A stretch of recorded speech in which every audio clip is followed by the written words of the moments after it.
Let's go ahead and get the meeting started. I'm going to go ahead and call the special meeting of June the 23rd, our virtual meeting together, and I am going to quickly do, well, not quickly, but I'm going to do a quick invocation and a pledge, and then we'll get through getting the meeting started. So if you'll pray with me real briefly here. Father, we ask your blessings now as we begin the important work ahead of us. Bless those elected to serve here. Give us the wisdom, the discernment, and the good judgment in these uncertain times so that we may serve in the best interest and the common good for the people of our county. Father, help us to work together and encourage each other to excellence. Help us to challenge each other to reach higher and farther and to do the best we can within our resources. Finally, we pray for all those in harm's way, those touched by COVID-19 and their families. Protect them with your abiding presence. We ask this in your name. Amen. And then I've got a flag here. We can get the pledge. I pledge of allegiance to the flag of the United States of America and to the republic for which it stands, one nation, under God, indivisible, with liberty and justice for all. Okay, welcome, commissioners.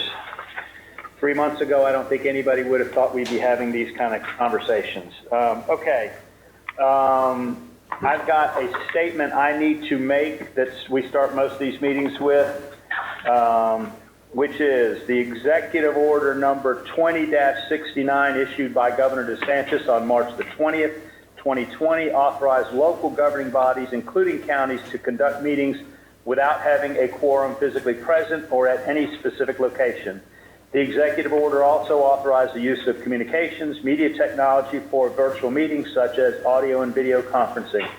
Executive Order number 20-69 has been extended by subsequent executive orders, including the most recent Executive Order 20-139 issued by Governor DeSantis on June the 5th of 2020. I'd like to do a quick roll call now. I'll start just from a visual here. Commissioner Proctor. Here. Thank you. Commissioner Lindley, and I know you're muted. Commissioner Lindley, I see a hand go up. Here. Commissioner Dozier. Here. Commissioner Jackson. Here. Commissioner Maddox. I see a hand. And Commissioner Minor. Here. Thank you. Okay. For the record, all the commissioners are attending the virtual special meeting remotely using Zoom as the cloud platform for video and audio conferencing. If we experience interruptions through disruptions or glitches in the technology being used, I will recess the special meeting until the interruption is resolved. If the interruption cannot be resolved in a reasonable amount of time, I will adjourn the special meeting. The temporary recess or termination of the special meeting, if necessary, is to ensure compliance with the Sunshine Law. The county attorney will be stating the procedures to be followed during this special meeting. Madam Attorney, it's all yours. Thank you, Mr. Chair. The county issued amended proclamation 2020-7 on April 8, 2020 to modify board policy number 1-5 and temporarily establish procedures for the county to hold virtual meetings as authorized by Executive Order number 2069 and extended most recently by Executive Order 20-139. These procedural changes were ratified by the board at its meeting on February 14, 2020. This virtual meeting has been noticed with information for the public to view the meeting in real time on Comcast Channel 16, Prism Channels 16 and 1016 HD, the county's Facebook page, and YouTube channel. The notice also invited members of the public to submit comment until 8 p.m. yesterday evening via the county's online comment form, and instructions were provided to explain how the public could submit comments. If anyone needed assistance submitting public comment, the notice provided a county phone number as a point of contact. The county did not receive any requests for assistance in submitting public comment. The comments submitted through the comment form have been distributed to the commissioners for their consideration prior to any action being taken. These comments have also been posted on the county website so that they can be viewed by members of the public. Comments were received after the deadline, and those comments have been distributed to the board and posted to the county website. All comments received will be included in the public record of the special meeting. Mr. Chair, I have no further statements. Thank you, Madam Attorney. Okay, so a couple of quick notes and remarks here. The board has been obviously very proactive and aggressive in talking about mitigation strategies to address the COVID-19 pandemic at the local level, including participating in efforts to assist local businesses and nonprofits. We've also directed staff to undertake an aggressive campaign to try to assist our partners in the community and outreach to the community about mitigation strategies to slow the spread of disease. I'm sure you're all aware the numbers in the state and in our local community have ticked up quite a bit substantially, and this meeting has been called for the single purpose of discussing the most recent increases in cases and to consider whether to impose additional mitigation requirements. We will have a brief presentation by Claudia Blackburn, our Health Department Director, our County Administrator, Vince Long, and then our County Attorney. At the outset, I would just ask that you focus on what the data is telling us and the recommendations that are being made by the medical community based on science. Most of y'all are aware this came up in the meeting last Tuesday. Commissioner Lindley brought this up. It was batted around. The county attorney reminded us that since it wasn't noticed and it was not on the agenda, that it would have had to pass unanimously. There was some pushback on it, so we didn't spend a lot of time talking about it, but I promised as the meeting closed that we would in fact bring it back if we felt like it necessitated. Based on what's happened in the last 5 or 6 days, I feel like things have changed. So for that, I will hand it off to, is Claudia with us? Yes, so Claudia Blackburn, Health Department Director, it's all yours. Hey Claudia, how are you? I'm fine. Good afternoon, Commissioners and County Administrator. So thank you for giving me this opportunity to just give you a quick update on where we are. Over the last 14 days, our COVID cases have ranged from 2 to 49 in one day. We have had a definite increase in the last week. So we have had seen the median age of our cases at 22, and about 61% of our cases are under the age of 35, 10% are in the 65 or older age range. We have, seen this big increase that is related, we think, to phase 2, the opening of phase 2, and what we're hearing is that there is a lot of hanging out and going to parties and going out and not wearing face coverings, not social distancing, and really not thinking so much about the transmission of COVID. So we've been working really hard to investigate those cases. In addition to those 145 cases over the last 2 weeks, we have another 114 probable cases. Those are cases that are diagnosed through the rapid antigen test, and those too need to be investigated just like a regular case would be. It's not required that we do that, but we believe that if we want to stop the spread of disease, we need to do that. That takes a lot of staff. And right now we are trying to staff up so that we can deal with this. But as you can see, it's definitely a challenge, and it shows us that there is a lot of transmission going on, and we'd really like to see people social distancing, heeding the public health advisory, social distancing, staying 6 feet away from each other, wearing a face covering when out in public, and avoiding crowds of more than 50 people. And if you're out around 50 people, definitely wear a face covering and social distance. We also want people to continue to frequently wash their hands, use hand sanitizer, and clean high-touch surfaces such as doorknobs and entryways and things like that. So whatever you can do to help us reduce the spread of this disease, we would certainly appreciate. Okay, all right. Take it from there. Yeah, Vince, all yours. Thank you, Mr. Chairman. And Commissioners, of course, we'll come back to Claudia here at the end should you have any questions. But let me just say very quickly as an overview to add to what Chastity said just a moment ago about the comments that we've received. We received 1,197 comments. Those have been distributed and that will be made part of the record. Thank you, Claudia.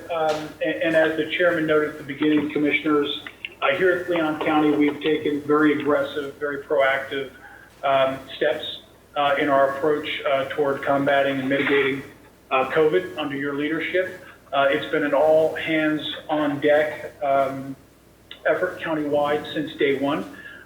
We activated our EOC on March 10th.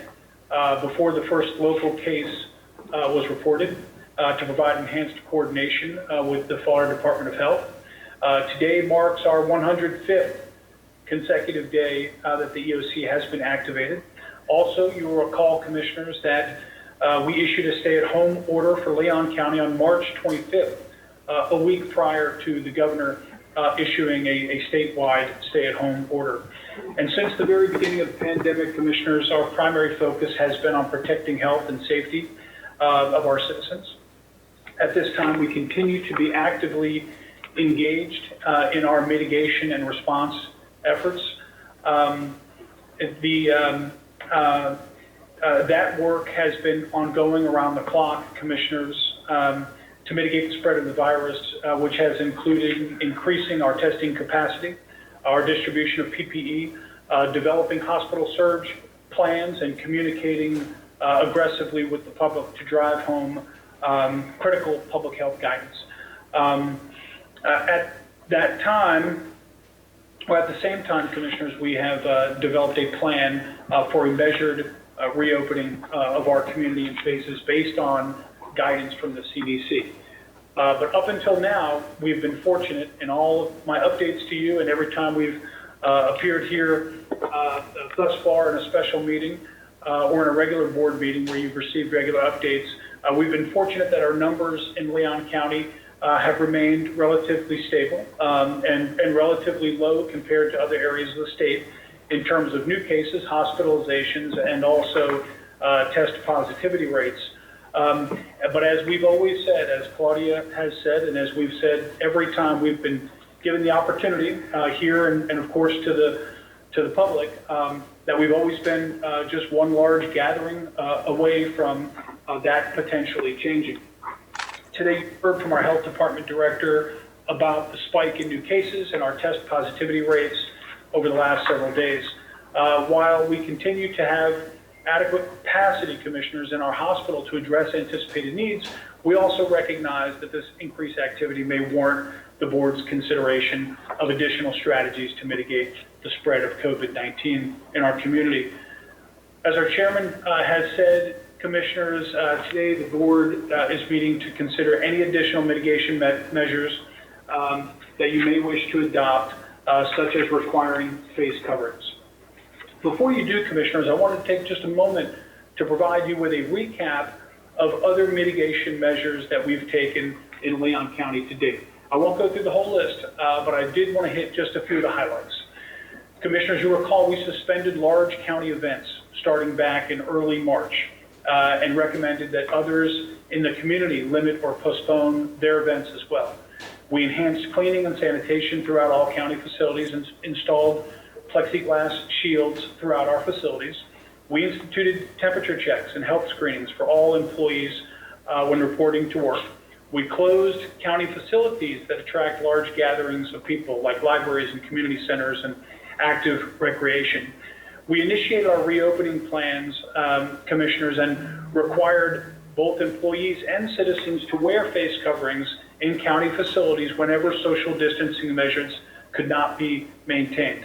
And as I mentioned, Commissioners, our mitigation communications have been robust. In the area of face coverings, we have been widely promoting the use of face coverings every day, in fact, since April 3rd, when the CDC first recommended wearing face coverings when in public, and most recently with our It's Not Too Much to Mask campaign. Commissioners, since our library facilities began to reopen in a limited capacity in phase 2, we have been providing face masks to any citizen who needs one. And with the additional funding being made available through the CARES Act, and we are developing a plan to be brought back to the board for your consideration on March 14th during that budget workshop, we will be able to further expand our efforts to provide masks, we believe, to any citizen who needs one and throughout the pandemic. So that's good news. With that, Commissioners, as a brief recap, in advance of today's meeting, you received a memo from the county attorney providing an overview of face covering requirements that have been adopted in other Florida counties, And at this time, Mr. Chairman, I'd like to hand it over to the county attorney to provide more detail and discuss what similar requirements in Leon County might entail. And of course, I'm happy to answer any questions you might have as well. Chastity? Thank you. Thank you. Thank you, Mr. Chair. Thank you, County Administrator. So, Commissioners, in part as a follow-up to the discussion at the last Tuesday meeting about what some other jurisdictions, namely Alachua County, was doing with respect to requiring face coverings, started putting together some materials based on the fact that the special meeting was called over the weekend. I expanded that information a little bit to give you a brief overview of some of the face covering requirements in various Florida counties. It's by no means comprehensive. It does not cover towns and municipalities that have implemented these requirements. And most recently to date, it's my understanding Palm Beach County has implemented a face covering requirement as well. But before you, you have some of the materials, and it really was broken down into a couple of different areas, including the authority that the different counties were operating under. Most of the ones on the list were operating under their emergency powers, which is what, if the board takes action tonight, it would be operating under. Monroe County had been operating under its emergency powers, but as of the 17th of this month, actually adopted an ordinance to make theirs, to codify it, if you will, and also give them a little more flexibility in terms of enforcement and some other aspects of their requirements. They all have certain things in common. There's robust justification for implementing the face covering requirement. Different jurisdictions apply the requirement differently with respect to what the other governmental entities within that jurisdiction are required to do or not do. And then you get down to the specifics of the specific requirements, any exceptions to the requirements, the penalties and enforcement mechanisms, and then also the duration and some other miscellaneous provisions. I would like to note, again, if the board takes action today at this meeting, it would be operating under its emergency powers, and the enforcement mechanism, according to both the statute in Chapter 252 and also the provisions of the Leon County Code of Ordinance, would make the penalty provisions for any noncompliance with the order a second-degree misdemeanor. So I'm happy to answer any questions that the commissioners have, but at this point, I'll turn it back over to the chair. Sure. Okay. We can take a couple of questions before we get into the debate. I got a couple of questions for the Health Department Director. Claudia, if you don't mind, she's still with us, I assume, right? She's on. Okay. Claudia, based on what you've seen, obviously we were kind of ticking along at a pretty routine number that most of us had gotten comfortable with, and it looked like it changed pretty dramatically. Are you expecting additional cases to show up positive? Do we think this is a trend that'll continue? Well, that's a great question. One of the indicators that we look at, and we weren't really sure how good an indicator it was, but it's the COVID-like illness seen in the emergency departments and the freestanding emergency departments, and also the influenza-like illness cases. And so those had ticked up, the COVID-like illness cases had ticked up pretty dramatically over a 2-week period. And we wondered if that would be an indicator that we were then going to see a number of cases, and that is exactly what happened. So it may be that that's a good indicator. So that indicator has ticked down a little bit for the last week. So perhaps we won't see as many cases coming in, but we really, honestly, and I know I've said this a million times during this pandemic, we just don't know. So we're hoping that people are paying attention now that they're seeing this spike, and they're understanding that they really have to change their behavior.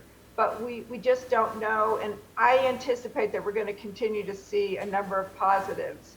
We went from 3 or 4 a day to about 10 a day now in the last couple of weeks. So We'll just have to see.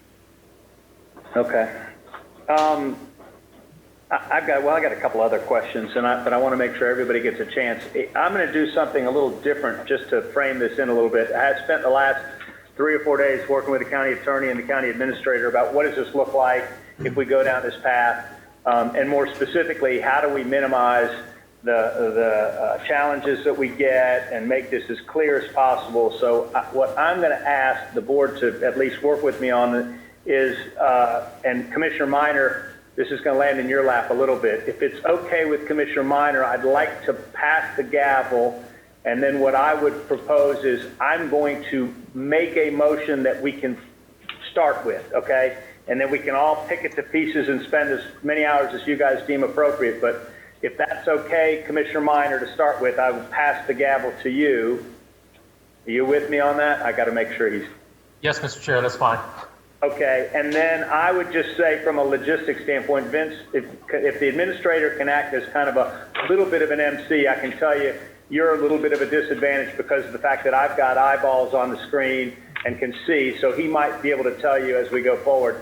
So before I relinquish the floor, what I'd like to do is just basically go through a little preamble, put a motion on the table, because what I want to do is be as clear as I can, and if I sound like I'm spending an awful lot of time putting words out, it's in an effort to be really clear, so there is no second guessing where we wanted to go with this. So just by background, let me start by saying when we had the meeting last Tuesday, I was the one, if you remember, that pushed back and said I didn't think this was really necessary at the time. Frankly, I think I've kind of come around and changed my mind. I've talked to Mark O'Brien at Tallahassee Memorial. I've talked to Alan Kesey's at Capital Regional. I talked to John Hogan at Capital Health Plan. We just heard from Claudia Blackburn. I think the healthcare community is pretty united, at least from what I heard, in saying this is, at least the face mask, this is one of the few things that you can do universally that will make a difference. The FMA, in case you haven't seen their statement, came out the other day, and I talked to their legislative director this afternoon, and he basically said, we are asking local governments to basically impose face covering regulations. So, and then I also talked to the head of the Retail Federation today that similarly said, we are asking for something that will get, we don't want to be the regulatory body, but we support wearing, mandating face coverings. I talked to President Thrasher at Florida State. I talked to President Robinson at Florida A&M, and I talked to President Murdaugh at Tallahassee Community College. Universally, they said we would very much support a mandate in our community. The comment was made, optional is usually not something a college student knows, and strongly encouraged doesn't oftentimes get a lot of reaction from the students. Correspondingly to that, in my opinion, there's a huge economic impact for us as a community relative to the students coming back. And if we in any way slow that down or make it look like it's the students shouldn't or might not come back, I think we're setting ourselves up for a problem. And lastly, I just think this makes a lot of sense for us in the grand scheme of things. So for that point, also the State Surgeon General last weekend reported 4,000 new cases and encouraged people to wear face coverings in any settings where social distancing wasn't possible. And so I'm going to make the motion and then I'm going to shut up here. And this will take me a minute because I want to be as clear as I can. I'd like to make a motion that we execute a proclamation that includes... Yes. Have you officially relinquished the gavel yet? It's in your hands, Rick. Okay, I think if I understand correctly. I've got the floor, you've got the gavel. How's that? Okay? I'd like to make a motion that the board authorize me to execute a proclamation that, when I get chair later, to include the following provisions. I'd like to require that all individuals in a business establishment wear a face covering while in the business establishment. I'd like to adopt the definition of face covering in the Monroe County Ordinance, but also specify that the covering has to fit snugly against the sides of the face. Everybody was given a copy of all the different things. I can read the actual definition if you'd like, or if you've got questions, let me know. but there's a definition relative to what Monroe County did, which we all agree here, at least in meetings ahead of time, that made the most sense. I'd like to adopt the definition of business establishment in the Monroe County ordinance. And that also was in the material that y'all were given. Miss County Attorney, should I read these just to be overly? You can, just so for members of the viewer. All right, for the yeah, just because this might be a little kind of obtuse to somebody that's listening in, so I will read this. Okay, so the definition of face covering in Monroe County ordinance is face covering. A face covering is a material that covers the nose and the mouth and that fits snugly against the sides of the face so there are no gaps. It can be secured to the head with ties or straps or simply wrapped around the lower face, and it can be made of a variety of materials such as cotton, silk, or linen. Coverings with materials made of multiple layers is highly encouraged. A cloth face mask may be factory made or sewn by hand, or the cloth face covering can be improvised from household items. CDC has posted additional information regarding how to make, wear, wash a cloth face covering, and that's online. The business establishment definition in the Monroe County ordinance is a business establishment means a location with a roof overhead under which any business is conducted, goods are made or stored or processed, or where services are rendered. This term includes any awning or overhead fixture attached to the exterior of such business establishment. The term business establishment also includes locations where nonprofit, governmental, and quasi-governmental entities facilitate public interaction and conduct business. It would provide for the following exceptions. And again, I apologize for this being so verbose, but the reality is if we don't get it out, we're going to pay later. A child under the age of 6 is an exception. Persons who have trouble breathing due to a chronic pre-existing condition or individuals with documented or demonstrable medical problems, public safety, fire and other life safety and healthcare personnel, as their personal protective equipment requirements will be governed by their respective agencies. Persons exercising while observing at least 6 feet of distancing from other persons. Restaurant and bar patrons while eating or drinking. It is the intent of this provision that a face covering will be worn while traversing a business establishment for the ingress and egress to use the facilities and while otherwise standing when persons are unable to maintain at least 6 feet of distancing. Business owners, managers, and employees who are in an area of a business establishment that is not open to customers, patrons, or the public, provided that 6 feet of distance exists between the persons. This exception does not apply to employees who are present in the kitchen or other food and beverage preparation area of a business establishment. A lodging establishment guest, when it's inside the lodging unit, including but not limited to a hotel room, motel room, vacation rental unit, timeshare unit, or similar unit.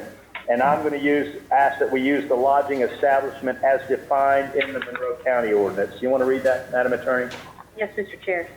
Lodging establishment shall have the same meaning as the term transient public lodging establishment in section 509.013, subsection 4A1 of the Florida statute. Lodging establishment is a specific type of business establishment. Perfect. Okay. And then we would also require that every business establishment post signage notifying all persons of the requirement to wear a face covering as provided in the order. Under Chapter 876, Florida statutes contain some prohibitions against the wearing of masks, hoods, or devices on any portion of the face to hide, conceal, or cover with the intent to conceal the identity of the wearer. To be expressed, I would like to propose that we include a provision in the proclamation like the City of Tampa has in its order stating that nothing in the proclamation shall require or allow a person to wear a face covering so as to conceal the identity of the wearer in violation of Chapter 876 of Florida statutes. The requirement would apply countywide and establish a minimum standard, though the City of Tallahassee, the State University system, the State College system, and the State of Florida or federal agencies may adopt more stringent rules and procedures regarding the face covering requirement. And then in a timeline, so we would give people a chance to communicate the requirement and to ensure the adequate time for compliance. I would move that the proclamation become effective on 12:01 a.m. tomorrow night, midnight, effectively Thursday, June the 25th of 2020. And these are based on a lot of the recommendations I got from the county attorney, discussions with the county administrator, and I apologize in advance for the length of this, but most of this was in the material I gave y'all, and that would be my motion, Mr. Chair. And Mr. Chairman, you've got Commissioner Maddox who wishes to be recognized. That's Mr. Minor. It's yours, Commissioner Minor. You got to unmute yourself. Thank you, Mr. County Administrator. Thank you, Mr. Chair. Commissioner Maddox. Thank you, Mr. Vice Chair. First of all, let me say, Commissioner DeLoge, you have done the lion's share of the research. We need it. Asking around. You are right in line where I want to be with this thing as far as the exceptions, but also mirroring some of the things that we saw in Alachua and Monroe as far as the definitions are concerned. So I'll gladly second that motion. I think it's well thought out. Like you said, we can start with that as a framework, but I think that's a pretty good motion put together. It gives the exceptions that I was looking for, while also providing for some kind of framework for us to move forward with an order that's mandatory but reasonable. Thank you, Mr. Chair, Mr. Vice Chair. Thank you, Commissioner Maddox. Anyone else? Yeah, Vince, You've got Mr. Lindley. yes. Thank you. Yeah, I was just wanting to be sure if we pass this emergency order, does it cover, I don't think it does, but just to confirm, the school district or state or federal offices here in Leon County? Does the school district operate regarding, is that something we can designate? Can I be acknowledged? I can. Mr. Vice Chair, may I answer? Yes, Madam County Attorney, yes. Thank you. Thank you. So Commissioner Lindley, the ordinance is silent. In part, that's because schools are not in session right now. These orders will be renewed on a weekly basis. So there's still plenty of time for the commission to evaluate that issue and make a determination about the applicability to schools. Employees that work for state or federal agencies. They would be Leon County covered. citizens covered. They would be covered. Okay. And in Monroe County, I think they do a civil citation as opposed to a criminal enforcement power. Am I correct on that? Is that something we need to discuss? Okay. So Yeah. Madam County Attorney, yes. Thank you. Thank you, Mr. Vice Chair. I'm sorry, Commissioner Lynn, I did not mean to interrupt you. I did want to let you know, Monroe County has adopted its requirements now by ordinance. And again, the distinction for the commission this evening being that you would be operating under your emergency powers and pursuant to Chapter 252 and also your Code of Ordinances. Right now, a violation of any of your emergency orders is a second-degree misdemeanor, so it's a criminal offense. If the commission wants to come back and hold a public hearing and adopt an ordinance, there would be a lot more flexibility in terms of the penalties for violations. I have a couple more quick questions, if I may, Mr. Chair. Yes, yes, Commissioner Lindley. In terms of a definition of social distancing, I think we've talked about where, I believe it says where social distancing is possible. Sometimes, and I've heard from several of the 1,117 people who are concerned that even though social distancing is possible, say in a grocery store or a large retail establishment, it is technically possible to keep far apart, but people don't. So is there some language that we could specify, because I think that's kind of an open-ended issue, really, to just say where it's possible. I understand in restaurants, which may be already separating tables by 6 feet or a certain amount, but I think that's something I'd like to hear others on the board discuss, because to me that's kind of wide open. You can say it's possible, but don't keep that. Madam County Attorney. Thanks, Mr. Vice Chair. So the the motion that the chairman proposed actually is very cut and dry. It says an individual in a business establishment in the county must wear a face covering while in that business establishment. And then he enumerated a couple of different exceptions to that. The scenario of someone in Publix, whether or not they're following the arrows or otherwise complying with social distancing requirements, would not impact the requirement for them to wear a face covering under the ordinance under the order that's being proposed. Okay. Mr. Vice Chairman, you've got also, I'm sorry, I didn't mean to interrupt, just letting the Vice Chairman know that we've got Commissioner Jackson wishing to be recognized. Thank you, County Administrator. I can't see the hands being raised. Okay, Commissioner Lindley, you Could I still just have finish one more? Yes, ma'am. Just one more thing. Can the county provide signs to businesses that will allow them to post something saying that we are requiring these, requiring masks in these businesses by order of the county commission? I think some other counties have done that. I would like to see us do that if possible. Yes, Mr. Vice Chairman, I can address that. What the order says now is that the business owner shall post a sign saying that masks are required, and we're giving them a lot of flexibility. We are working on a sign, however, should they want to use ours, or should the board determine that you want some consistency in that signage, we certainly could do that as well.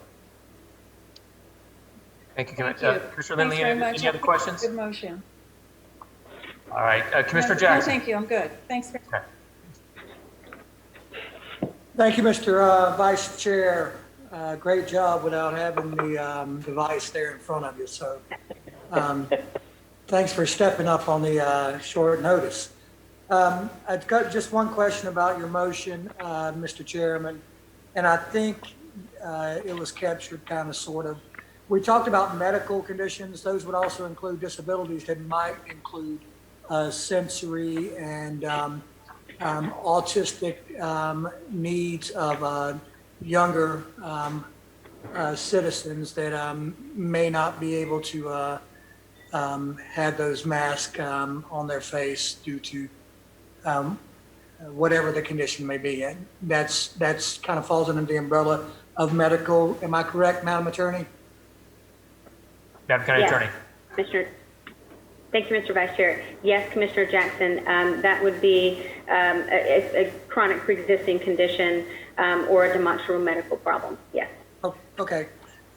Great job of trying to capture what I think we're trying to do here, which is to, in my opinion, educate further our own community and our, and not just our constituents, but even our families. As you look around you, I'm sure each of you have someone either close by or related, closely related to.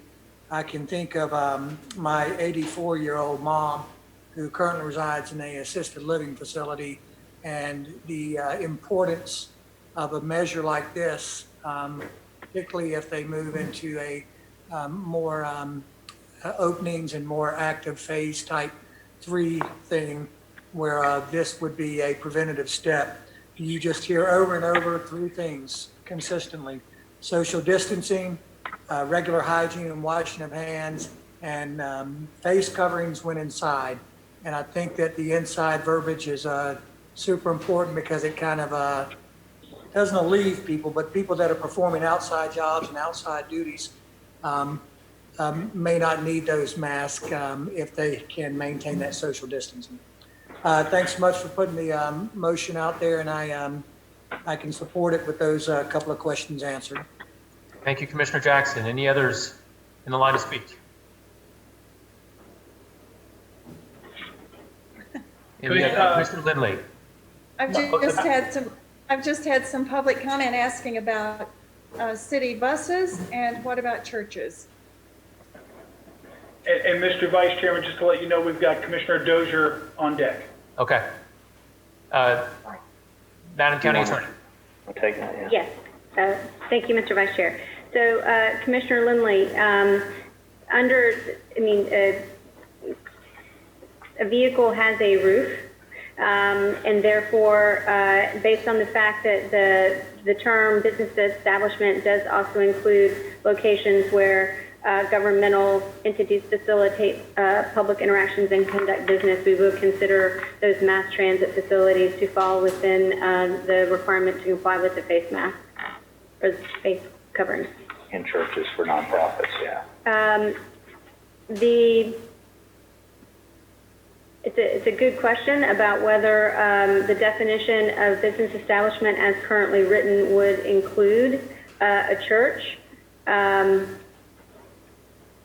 It is a location where services are rendered, but I think it really becomes an issue of whether the board wants to make that an express exception or whether it wants to, at this point, clarify that that is included within the definition of business establishment. Mr. Vice Chair, I weigh in Yes. since it was my motion. Under the definition, we've got nonprofit, governmental, and quasi-governmental entities. It'd be my intent that that includes churches. Thank you, Mr. Chair. Commissioner Lindley, any other follow-up questions? No, thank you. Okay, Commissioner Dozier. Thank you, Mr. Vice Chair. Mr. Chair. Okay, so I guess I'll just pick up with the last question Commissioner Lindley asked. I was hearing this as you ran through the long list of exemptions and everything else, Mr. Chair. That it wasn't just about businesses. I thought that where this declaration would cover, what this would cover, are spaces where we can't do social distancing. So anything inside, whether it's for-profit, nonprofit, religious, that would be our goal. Is that, I just wanted to clarify that point. Because consistency is going to matter. The more exemptions we've got, the more confusion there might be, right? Right, I think the intent is if it's under a roof, you're wearing a mask. Yeah. So if that's to Commissioner Lindley's earlier comment, Publix, even though you may be able to socially distance, you're under a roof, you're wearing a mask. Does that answer your question? It does, and Okay. I've got a few of those questions, I'm sure, but I wanted to stick with this point to not confuse things. If we see gatherings outside, of course, we're still under phase 2, and we haven't, moved beyond that, so there's limitations. I believe it's still 50 or less. But we have a tension right now because we have to let people have their rights to protest if they want to do that.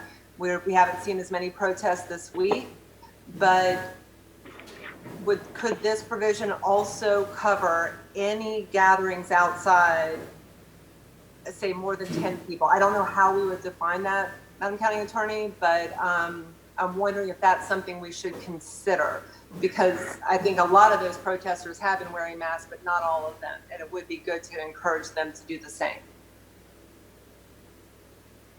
Go ahead. Is that something we can do?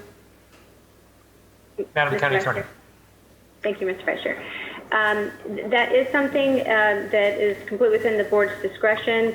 It would require a modification to the existing motion because right now everything is tied to the requirement to have a face covering in a business establishment. And the way that term is currently defined, it would not include open space areas that are not under a roof. Okay. I don't want to get this more complicated. I mean, it's already going to be very complicated as we're seeing right now, right? So once we start getting outside, I would guess, Madam County Attorney, that's going to be a challenge to define what we mean and what we don't mean by that. So long as we step up our, and continue our efforts to encourage face masks, and really in all cases where you can't be social distancing, I hope people take that to mean when you're outside, if you happen to participate in a protest, you would do that too. So I'll leave that alone, Mr. Chair. I don't want an amendment right now unless others do. I think the county attorney would like to weigh in. I don't want to, Mr. Vice Chair. That's right. Yeah. Commissioner Dozier, mind if Madam County Attorney has a comment? Of course. Thank you, Madam County Attorney. Thank you, Mr. Vice Chair. So, Commissioner Lindley, some of the other jurisdictions, in addition to requirements, have also included in their orders certain areas of express encouragement. So while that might not be something that the board wants to contemplate mandating in open spaces for any groups over a certain size, it is certainly something that the board could vote to include in a future order about, strongly encouraging and supporting the wearing of the face coverings in groups over a certain size. Thank you for that clarification. Mr. Vice Chair, you good? Yes, I'm good. Go ahead. Okay. I'll get through my other comments. If I would be open to that kind of encouragement to be part of the order, just to have all the language in there, I think that's much better than trying to pick and choose where, outdoors we might enforce this. So, again, I wanted to start there because Commissioner Lindley, you were talking about that particular issue and the definitions there. So pulling back now for just a second, I wanted to say to the county attorney, to our county administrator, and to Director Blackburn, you have all done an incredible job this weekend coming up to speed really quickly with these rapidly evolving emergency declarations and the ordinances and what we might need to do because of our increasing numbers. And I want to thank all of you and thank the staff in all of our different departments for doing that. I've also talked with Mark O'Brien at TMH and a lot of others about this, including a number of business owners. And I guess I should also say, because many of you have probably seen it, I posed this question on Facebook on Friday, and I have never in my wildest dreams thought that we'd see over 1,100 comments on just one post, and it's been shared 100 times. The emails started. For I thought we saw things shifting, and I saw Monroe County and others, and I was just curious what the response would be. The timing coming with Florida Medical Association, with the increase in our numbers, with what we learned this weekend, it was just incredible. And we've all seen the emails start to come in. A overwhelming majority, 80+% from our count, are in support of the mask ordinance, of the mask mandate. I wanted to mention that, Mr. Vice Chair, because while I don't think it should drive our decision, buy-in from our community is incredibly important. And we know this is a really difficult issue for everyone. So I just wanted to take a moment and thank everyone. I've been amazed. It hasn't been all civil, but mostly civil conversation. I've been really impressed. I've learned a lot, and there's been a lot of good questions and issues raised. So just for everybody who's chimed in, I happen to have the Facebook feed open next to me, as I normally do. Some of you might as well. We've got over 600 people watching right now, and a normal meeting, maybe 40 to 50. So obviously a hot topic. None of us want to do this.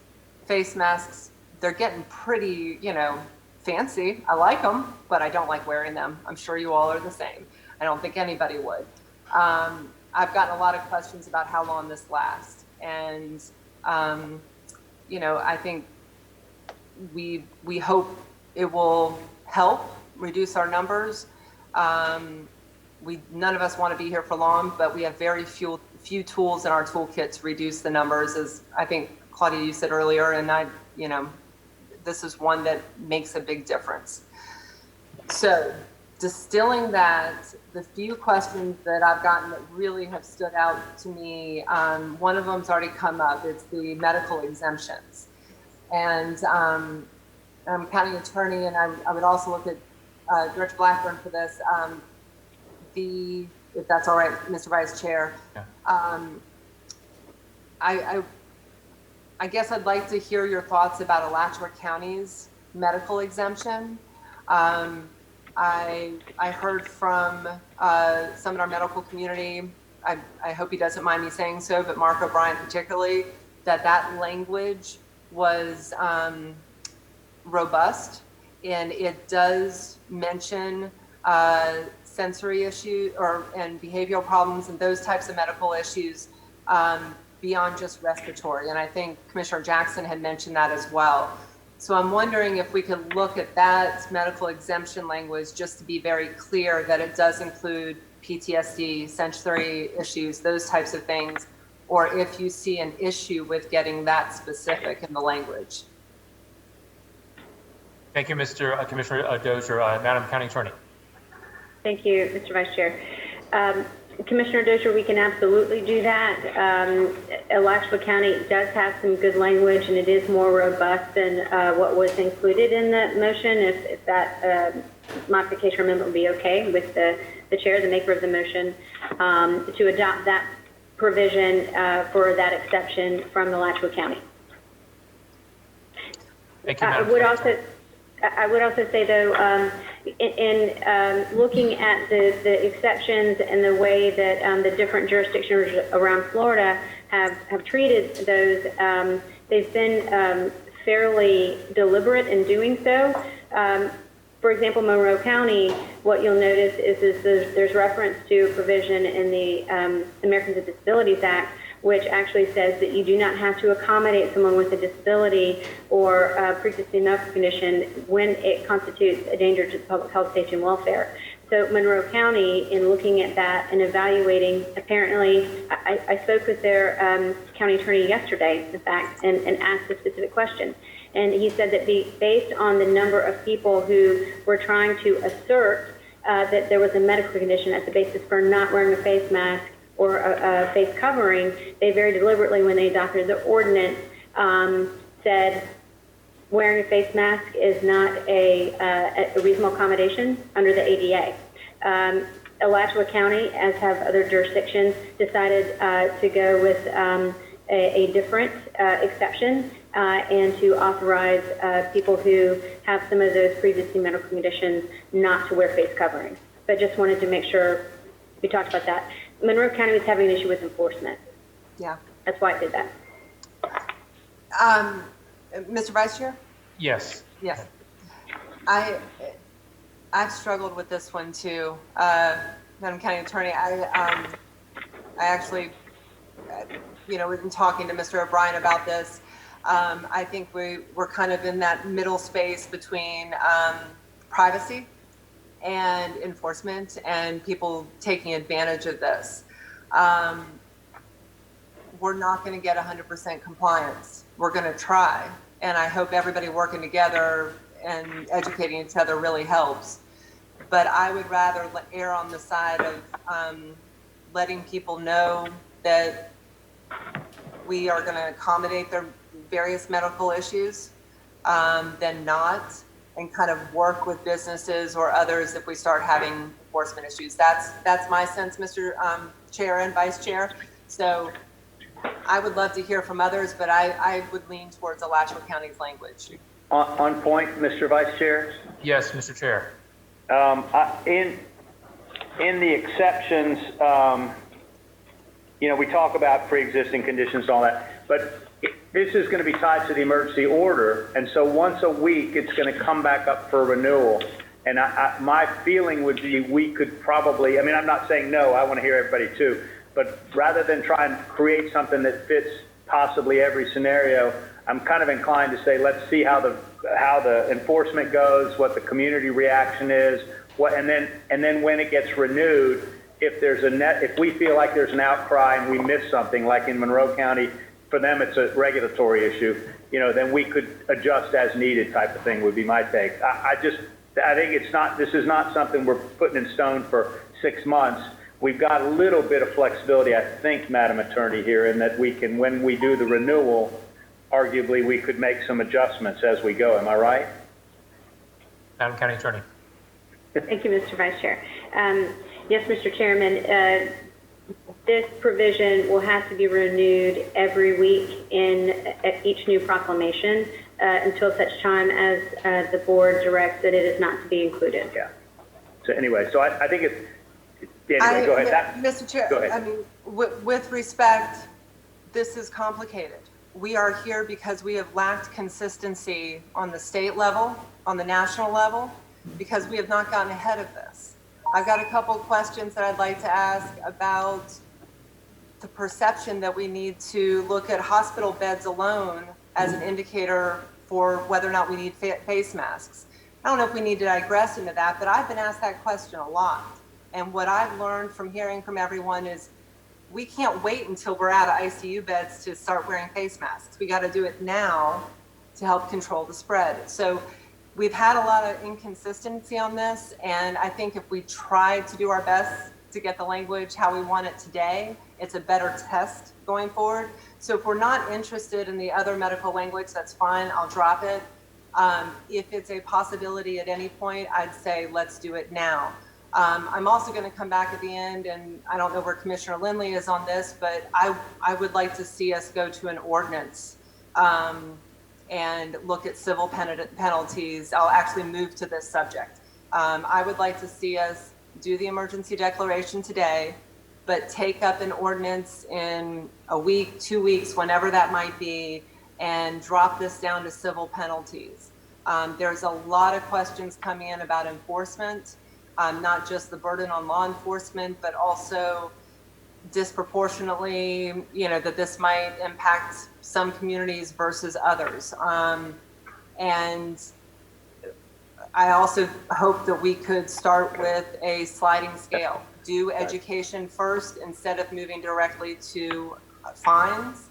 And if I heard you, Madam County Attorney, in our briefing correctly, we would need to do that in an ordinance. We can't do that in the emergency declaration. Is that right? Madam County Attorney.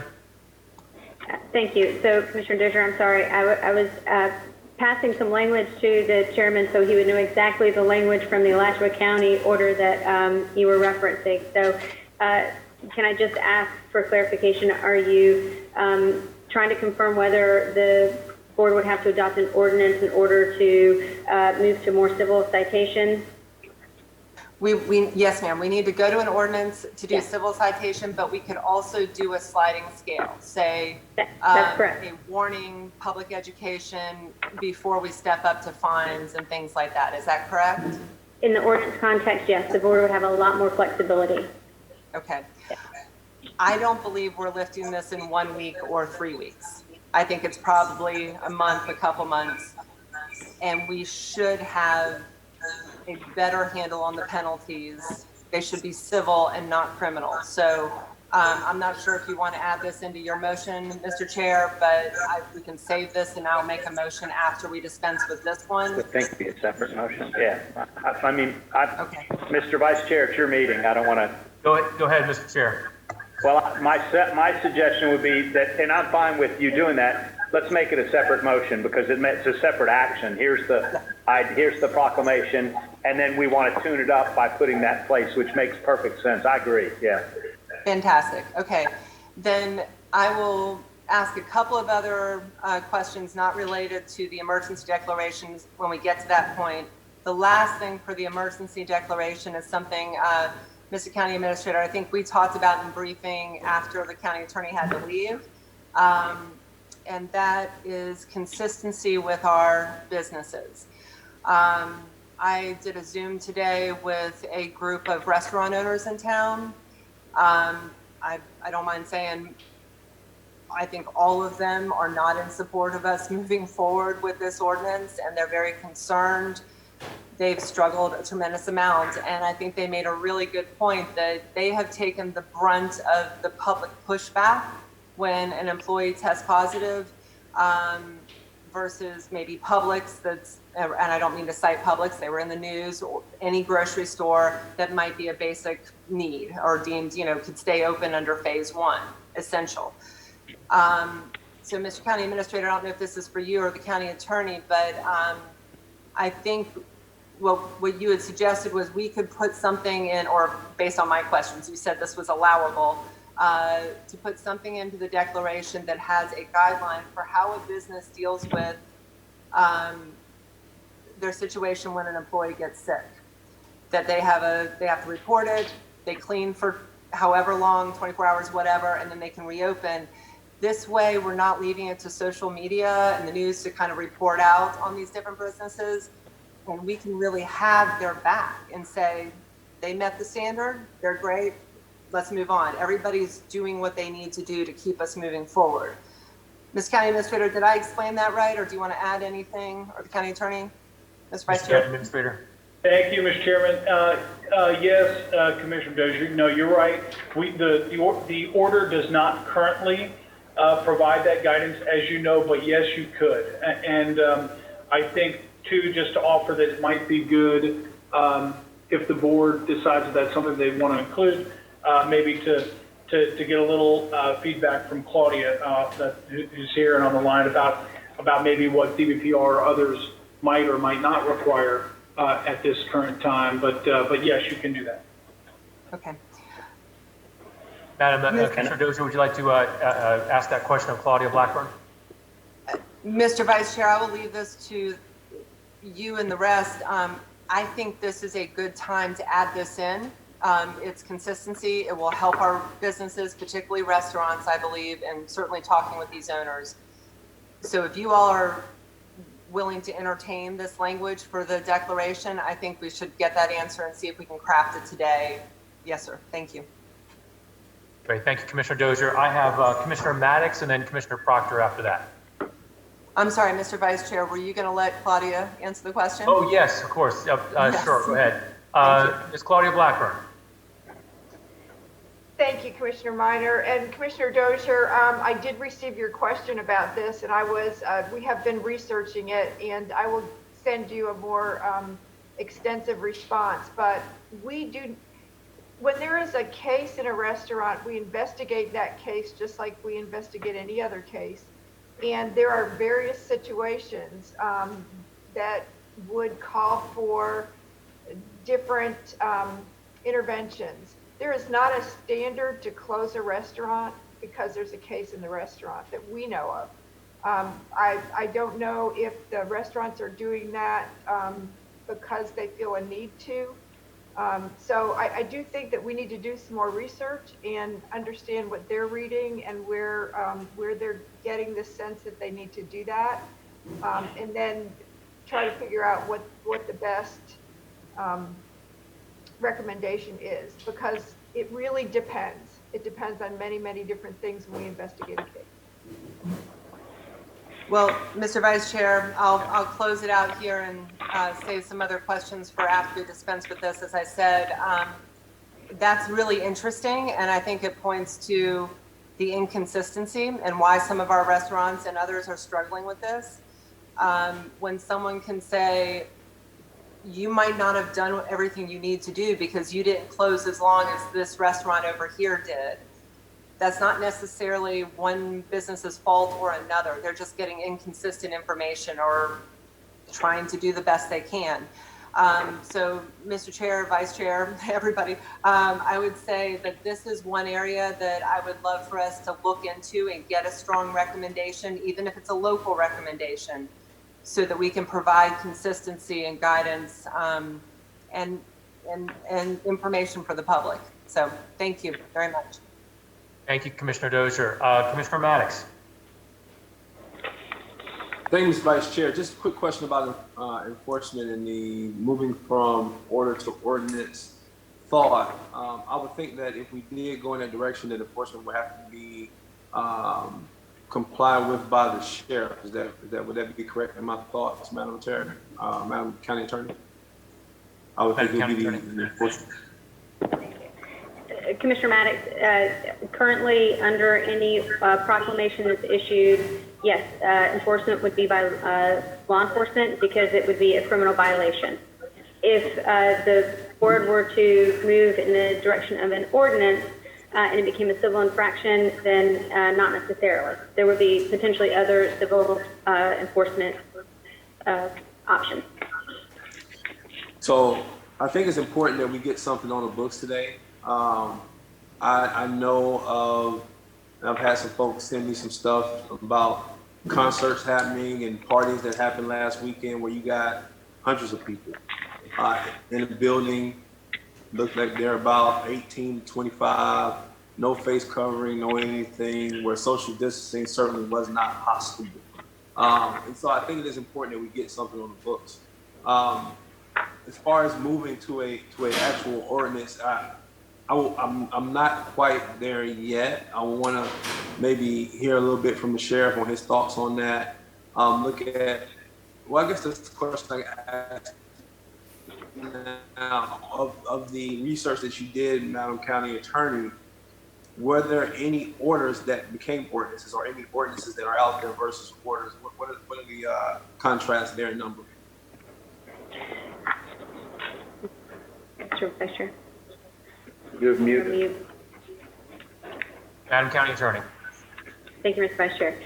Commissioner Maddox, so far it looks like most of the jurisdictions, the counties anyway, are operating under their emergency powers as opposed to codifying the requirements in an ordinance. Monroe County is the first one that I'm aware of to move in that direction. And again, they did it for any number of reasons, but one of them was the enforcement mechanisms. There's more flexibility with the ordinance structure as opposed to issuance under emergency order. Thank you, Madam Attorney. I think I'm good where we are. I do like the conversation, though. I do think that it's something that we need to do today. As detailed as the conversation Commissioner Dozier was having, I think that she does make some good points. I wonder if we're at a point right now where we're ready to move that far. I got people, just as many emails that I got in support of this, I got probably an equal amount of emails of folks who saying they absolutely will not comply under any circumstances, just simply because they don't want to comply with the emergency order. And so I want to get something on the books. I like for it to be within the realm of what Commissioner Deloge has proposed. And taking examples from other counties, I think it's a good idea at this point. Trying to push a little further than they pushed. I like to see how people respond to what we're actually doing, or what we come away with if this motion that Commissioner Deloge passes has brought about passes. Then if we feel like we need to go further then. But right now I'm good with the motion that's on the table. And I don't know that I'd be ready to move in the way of creating an ordinance versus using the emergency order. Thank you, Mr. Vice Chair. Thank you, Commissioner Maddox. Commissioner Proctor. Thank you, Mr. Chair. I came here today thinking I would support an ordinance, but I'm not going to be able to walk with you guys on this ordinance right now. And Commissioner Dozier has gone too far. And I thought we were working on an indoor situation. Commissioner Dozier has thrown on the idea that people at protest have to wear a mask. Now, this to me impedes and steps into the area of First Amendment. And in a time when Black lives do matter, it gives the police a cheap backdoor way to mess with folk, to arrest folk, to stop protests as they deem and walk up to folk. In Tulsa, on Saturday, a lady had on a shirt, "I can't breathe," 75 years young, and got arrested for what? Nobody knows. Possibly the shirt she had on. She was praying. You give the officers any kind of excuse to mess with my son and the sons of other people and daughters over a face mask is going to stinking far. So if we're going to have an outdoor, then we need to make sure that it applies to Doak Stadium, Bragg Stadium, Cascades Park, and not just selectively cherry pick to protests that maybe Commissioner Dozier doesn't like, or maybe Commissioner Dozier saying that's the activity that she sees the most of right now. But nevertheless, we can't include indoor and choose protest as a basis to deny. Either we're going to put something on all the outdoor, and I need to know also, is this indoor going to apply to Florida State's indoor practice facility? That is an indoor facility, and if we're going to do this, will it account to Strozier's Library? Will it account to Coleman Library? if we're talking about a uniform playing field. But right now, Commissioner Dozier, I'm not supporting the measure. I'm going to wear a mask. Other people may wear a mask. But to sit here and talk about that protesters have to wear a mask or be arrested, that's going too far. So I'm not supporting this under the current, we're all on the wagon together. Mr. So, Vice Chair, I feel can really, we really clarify bad. that point, please, before we go any further? Because that is absolutely Yes, not yes. what I suggested, not what I said, and not what is part of I the understand. motion, and it needs to be Commissioner Proctor, clarified. Commissioner Proctor, are your comments complete? Are you finished? Sure, Commissioner Proctor? that's what I said. Okay. Commissioner Dozier, your turn. Mr. Vice Chair, I'm happy if someone else wanted to clarify this, but Commissioner Proctor, all I was saying was for their own health and safety, I saw half the protesters wearing masks, the other half weren't. We need to encourage everybody wearing masks. But if you heard my comments earlier and County Attorney's suggestion, it was not to require any masks outdoors, remaining indoors only, but adding language encouraging people to wear masks when they couldn't social distance in any environment. I was raising the point because so many have pointed fingers at the protesters unjustly from my perspective. I see as many people, again, in masks at the protests as I do in grocery store. So please do not misunderstand or misinterpret my comments. And the way the motion stands is purely to encourage people to wear masks when they can't social distance. That's it. Thank you. Mr. Chairman, if I might. Yes, Commissioner Proctor. Is there, wait, excuse me, I'm sorry, Commissioner Proctor. Mr. County Administrator, are there any other speakers in the queue? No, sir. Okay, Commissioner Proctor, please go ahead, sir. Ms. Blackburn, how many black people have died, and what is the percentage of black deaths with respect to COVID? Commissioner Proctor, I would have to look that up. I believe it's about 50%, but I would need to look that up. I'm sorry, I don't have that in front of me. Okay, thank you. Commissioners, again, I think I heard Commissioner Dozier. She probably has not heard me. And I think that in a time like this, protest abounds across the country. I believe that to speak to protesters not wearing a mask simply gives officers of the law or anybody else a bad idea, a real bad idea to arrest people who they dislike the protest, to break it up for the 50% of the people who are not wearing masks. It could easily cause for a protest to escalate into something much worse than not wearing a mask. If, in fact, the young people who are out there on our streets who are protesting for police reform and a whole lot of other measures, Black Lives Measure, you're giving officers a very cheap way to interfere, to mess with folk.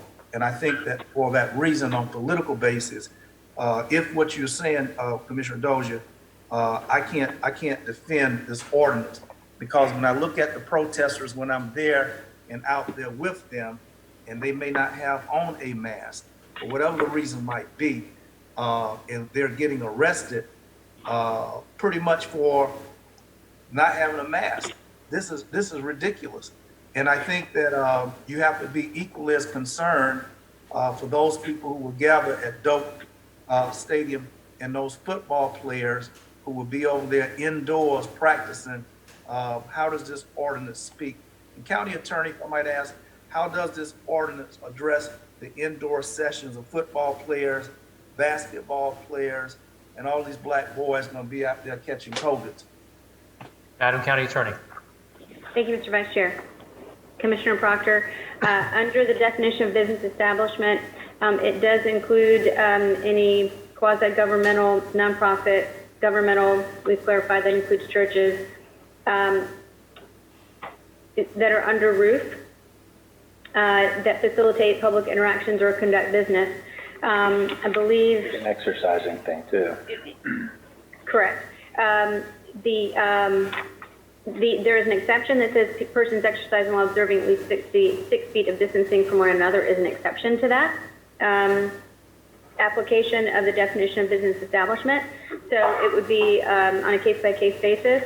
I would also point out that I believe the chairman included in the motion that the proclamation would have a provision that says the requirement for face coverings would apply countywide and establish minimum standards, though that would not preclude other entities like the state university system, the state college system, from instituting more stringent standards if they would like to do so. All right, Commissioners, I like for, thank you, yes. So that's state entities, Florida A&M, FSU, the state of Florida, the federal buildings, all of them. Is that accurate? Madam County Attorney? Okay. Thank you, Mr. Vice Chair. Yes, Commissioner Proctor. Very, very good. I would like for an exception to be on an outdoor activity. A protest is not an indoor facility. Most of them are outdoor facilities.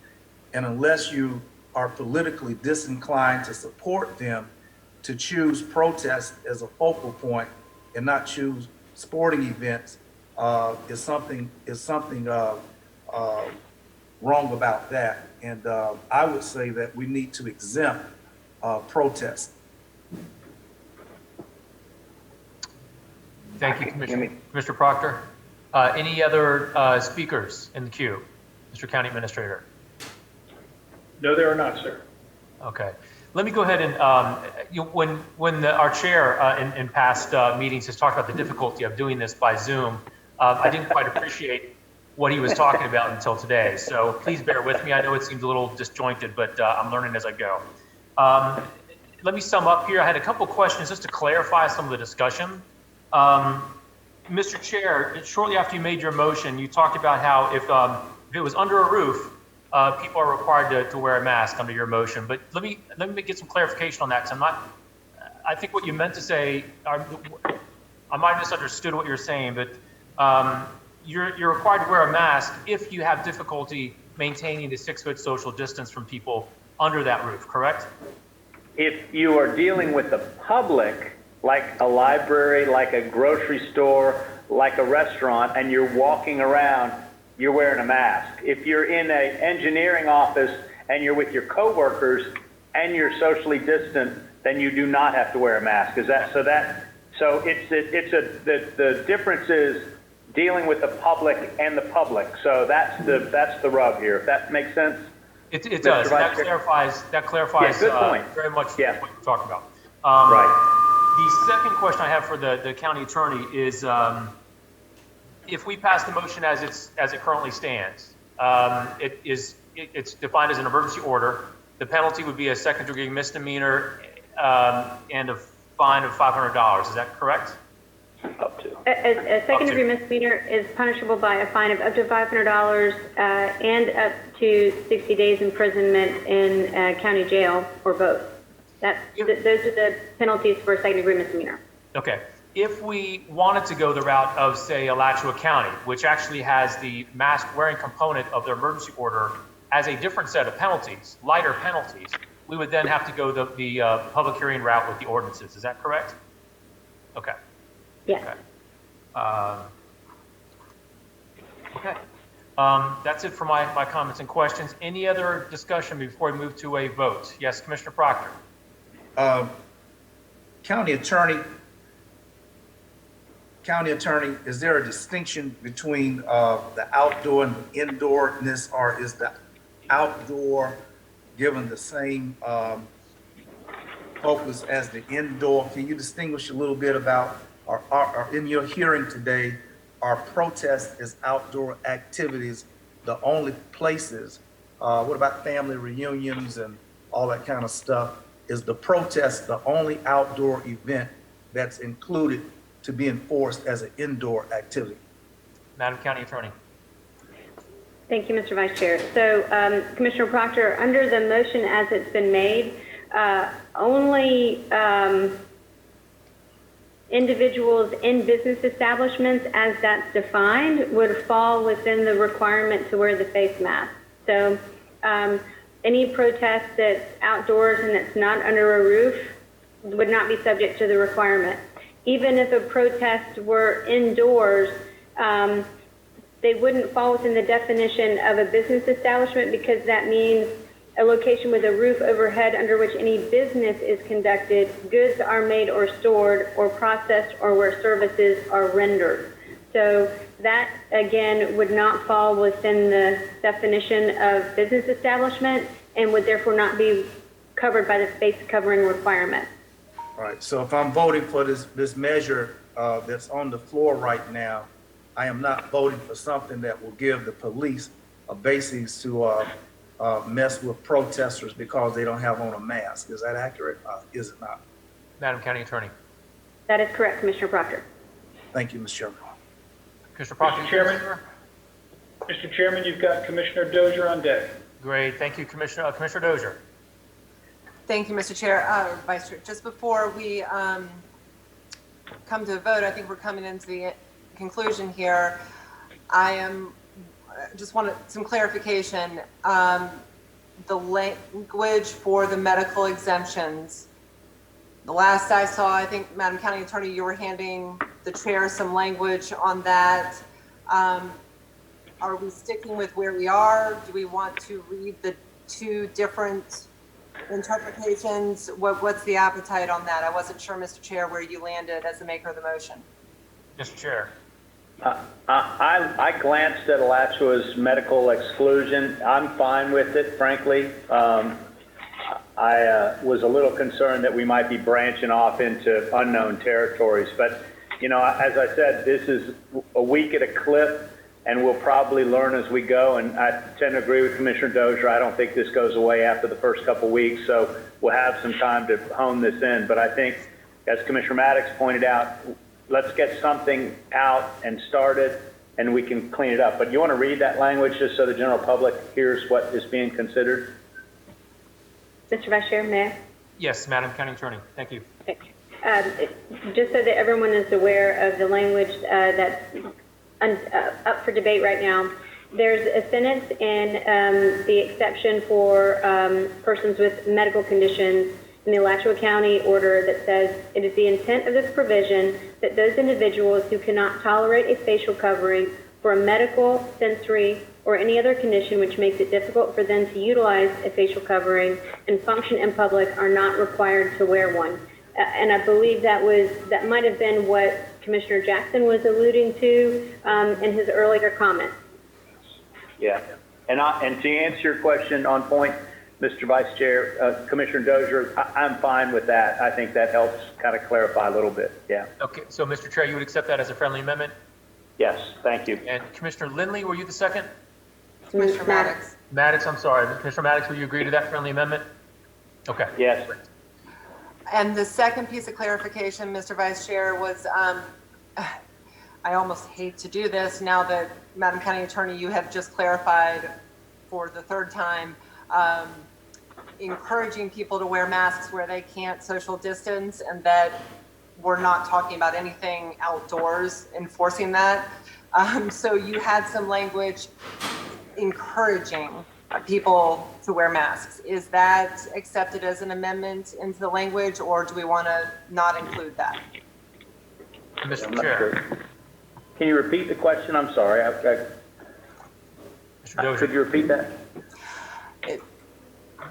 And perhaps the county attorney could cite the language that she had mentioned earlier. Some of the emergency declarations have included language to encourage everyone to wear masks if you can't social distance. This would mean if there's a gathering down in a vigil down in Cascades Park, it's just kind of another layer encouraging people to wear masks. Oh, okay. And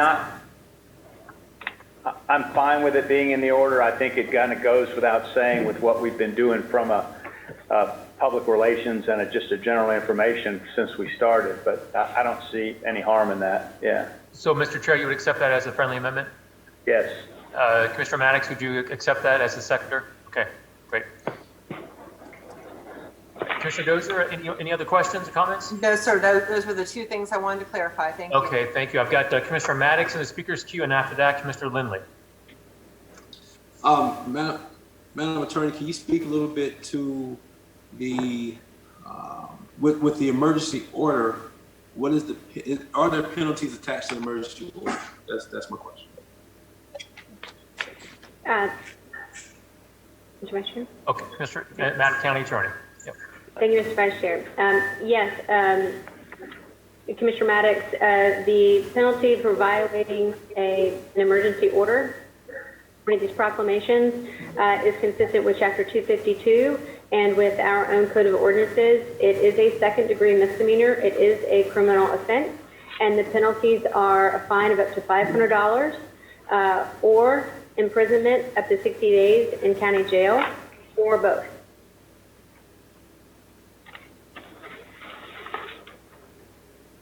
Commissioner Maddox, any other questions? And again, enforcement of this would be by all law enforcement arms, or the sheriff, or Madam Attorney? Madam County Attorney. Thank you, Mr. Vice Chair. Yes, it would be by law enforcement with the jurisdiction within the county. And they would have some kind of leeway on what level they wanted to enforce. There's no strict, okay, on first offense, second offense, that kind of thing? Madam County Attorney. Yes, there would be some law enforcement discretion, and ultimately, if it came up for prosecution, there's prosecutorial discretion by the state attorney's office as well. I tell you what, I like the idea of the emergency order. It was giving me a little bit of pause here, the level of the penalty phase of it. I mean, I get it. We're in the middle of a pandemic. We're trying to encourage people and not make people respect the fact that masks do decrease the likelihood of spread of corona. But when I think about second-degree misdemeanor and $500 fine for not wearing your mask, knowing the emails that I've gotten from people who said they absolutely would not wear a mask, it gives me a little bit of pause. I'm the second of the motion. I don't think it's a bad thing for us to move in this direction, but the level of penalty here, man, it gives me a little bit of pause and makes me think a little bit longer. Thank you, Commissioner Maddox. We've got some other speakers in the queue. A quick question from the Madam County Attorney. How quickly could we adopt the emergency order today and then follow up with an ordinance with public hearings that would adjust the penalties to something that maybe the body might agree with more readily? How quickly could we get an ordinance that would change the penalties? Well, there are certain notice requirements associated with public hearings, so it would just be as long as it would take to draft, get those notices to the paper, get those published, and get it ready for an agenda. Don't know if you could make the July 14th meeting, but it's something that if the board was so inclined, we could look at. Thank you, Madam County Attorney. I have Commissioner Lindley to speak next, and then after that, Commissioner Dozier. Thank you, Mr. Vice Chair. I might be able to kind of help us through this enforcement a little bit. I think that most laws that govern us in any way, shape, or form in our community, state, and nation are self-enforced. Most people follow most laws most of the time. We don't, run red lights when it says no right on red, or we try to follow the laws ourselves. I feel like this ordinance has strength in itself, that for the most part, the only time law enforcement might really intervene is when there is such an egregious violation of it by a group of people, a lot of people, that someone complains. I think that we need to kind of let this ride for a little while. As we've said a few times, this is a week at a time right now. And if we find out that it is, it's just being ignored uniformly, universally, and then maybe we step to the next phase. But for right now, I feel like we're stating rather firmly and very broadly what we expect the citizens of this county to do in order to stem this pandemic and for the greater good of the public health. So I think it's going to be interesting to see. Some people will be violating it. Some people will call, I guess, 911 or law enforcement and say, someone needs to be arrested. I'm willing to let this ride for at least a week or two at a time and see how it goes, to what degree, because I kind of agree with Commissioner Maddox. I can't imagine that we are really enlisting the sheriff's department or the Tallahassee Police Department or the Highway Patrol, for that matter, to shift gears completely from all of their other fairly grave duties to address this. So I have faith in most people, most of the time, to follow this ordinance if we enact it today. Thank you, Commissioner Lindley. Thank you very much. I've got Commissioner Dozier and then followed by Commissioner Proctor and Commissioner Jackson.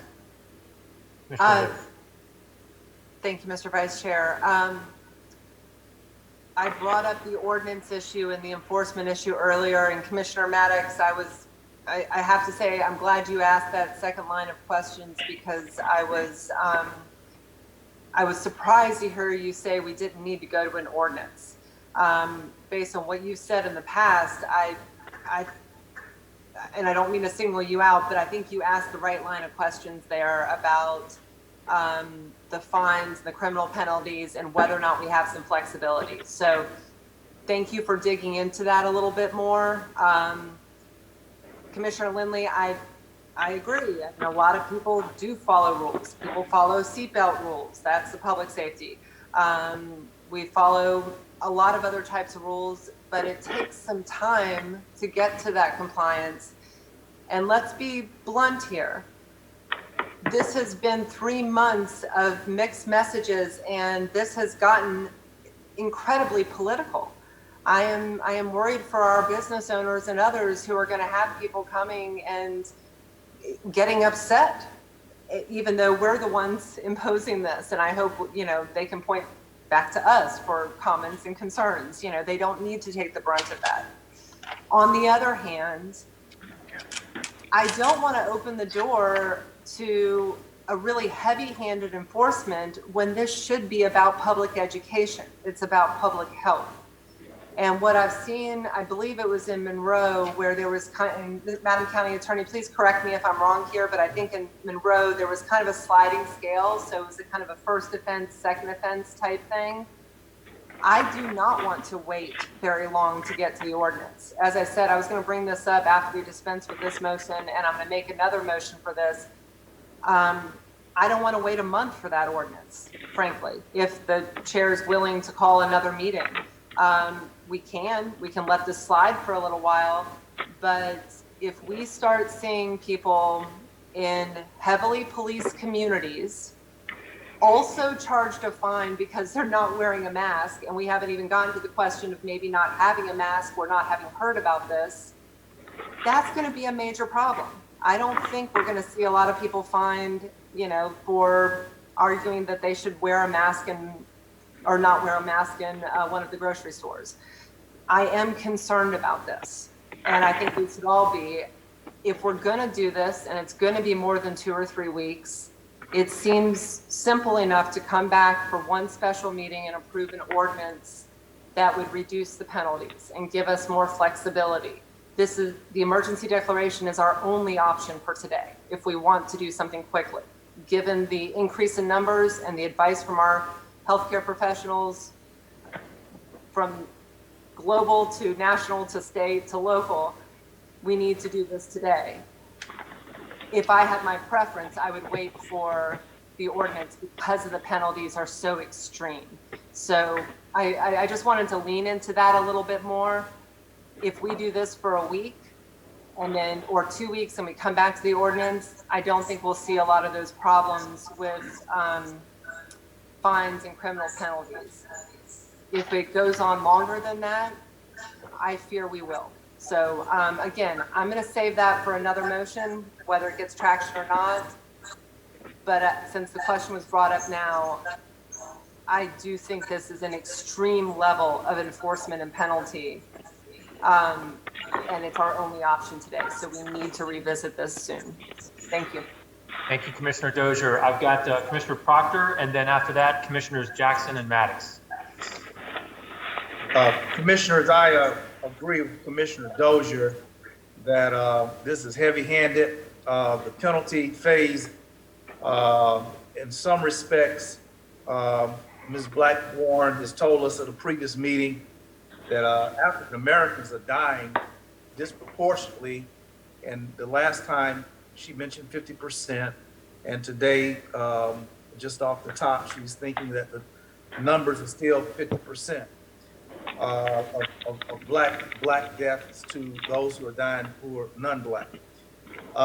There's been complete legislative failure around this significant health crisis. There's been complete congressional failure in terms of leadership. There's been executive failure in our state and nation. And I'm really, really pleased that the energies of Commissioner Lindley and Dozier have coalesced to strike and to give us some meaningful forward motion to combat COVID-19. So I thank my colleagues for the seriousness of purpose with which they take this. Yet I know that death is a serious penalty. This is a death penalty. This disease carries a death penalty. It's not just a $500 fine, it carries death. And for the people who have the greater underlying conditions, who are more susceptible to receiving the death sentence, truly African Americans has been demonstrated all across the country are more apt, if they catch this thing, to literally die. Now, $500 is too much. 6 days in jail for not having on a face mask is ridiculous. It's just plain absurd. And in light of the fact that I'm saying to all black folk in Leon County, y'all need to understand this thing will kill you. And you're going to more likely die than white folk from COVID-19 if you get it. You need to wear a mask. That's what time it is. All over America, not just Leon County, we got too much underlying conditions, whatever that means, that if we get it, black folk need to have on a mask and never take it off. It's just that serious and more serious for us. That's what the numbers are saying. But what we're saying to our county attorney, we need you to come back quick, fast, and in a hurry. And we need you to tell us how fast we can get an ordinance. If you have to stay 24/7, we need an ordinance, because we don't want to kill the people. They may not die from the lack of a mask, but they may die because they had to stay in jail for 60 days. And if you're in jail for 60 days, hell, you're subject to catch it in the jail. You don't want to go to jail. You really gonna get it. I don't know the availability of masks in no jail. We sending people out the frying pan into the oven. But anyway, my question to the county attorney is how fast, and you hear what we asking you, we want an ordinance back quickly. How fast can we get one back? Madam County Attorney. Thank you, Mr. Vice Chair. Commissioner Proctor was doing a little research on the fly. There is a provision in section 125.66 of the Florida statute under subsection 3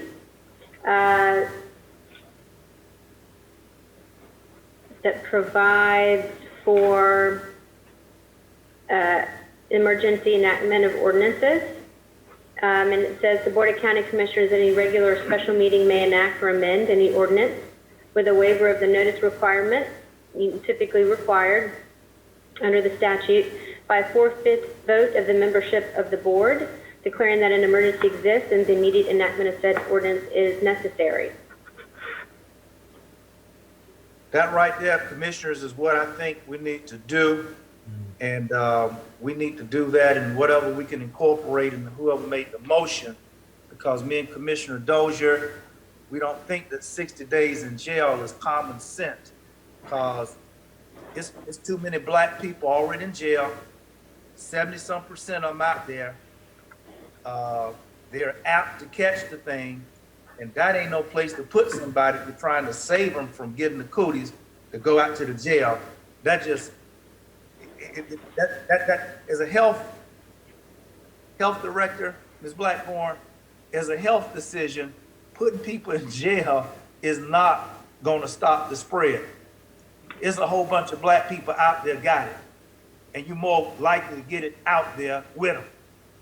So I'm concerned very much because there's more black folk dying, and unless someone can't recognize I am black, it tells me that I'm more apt in some bad outcome for me and my family, because whatever it is, this thing more deadly toward me than it toward everybody else.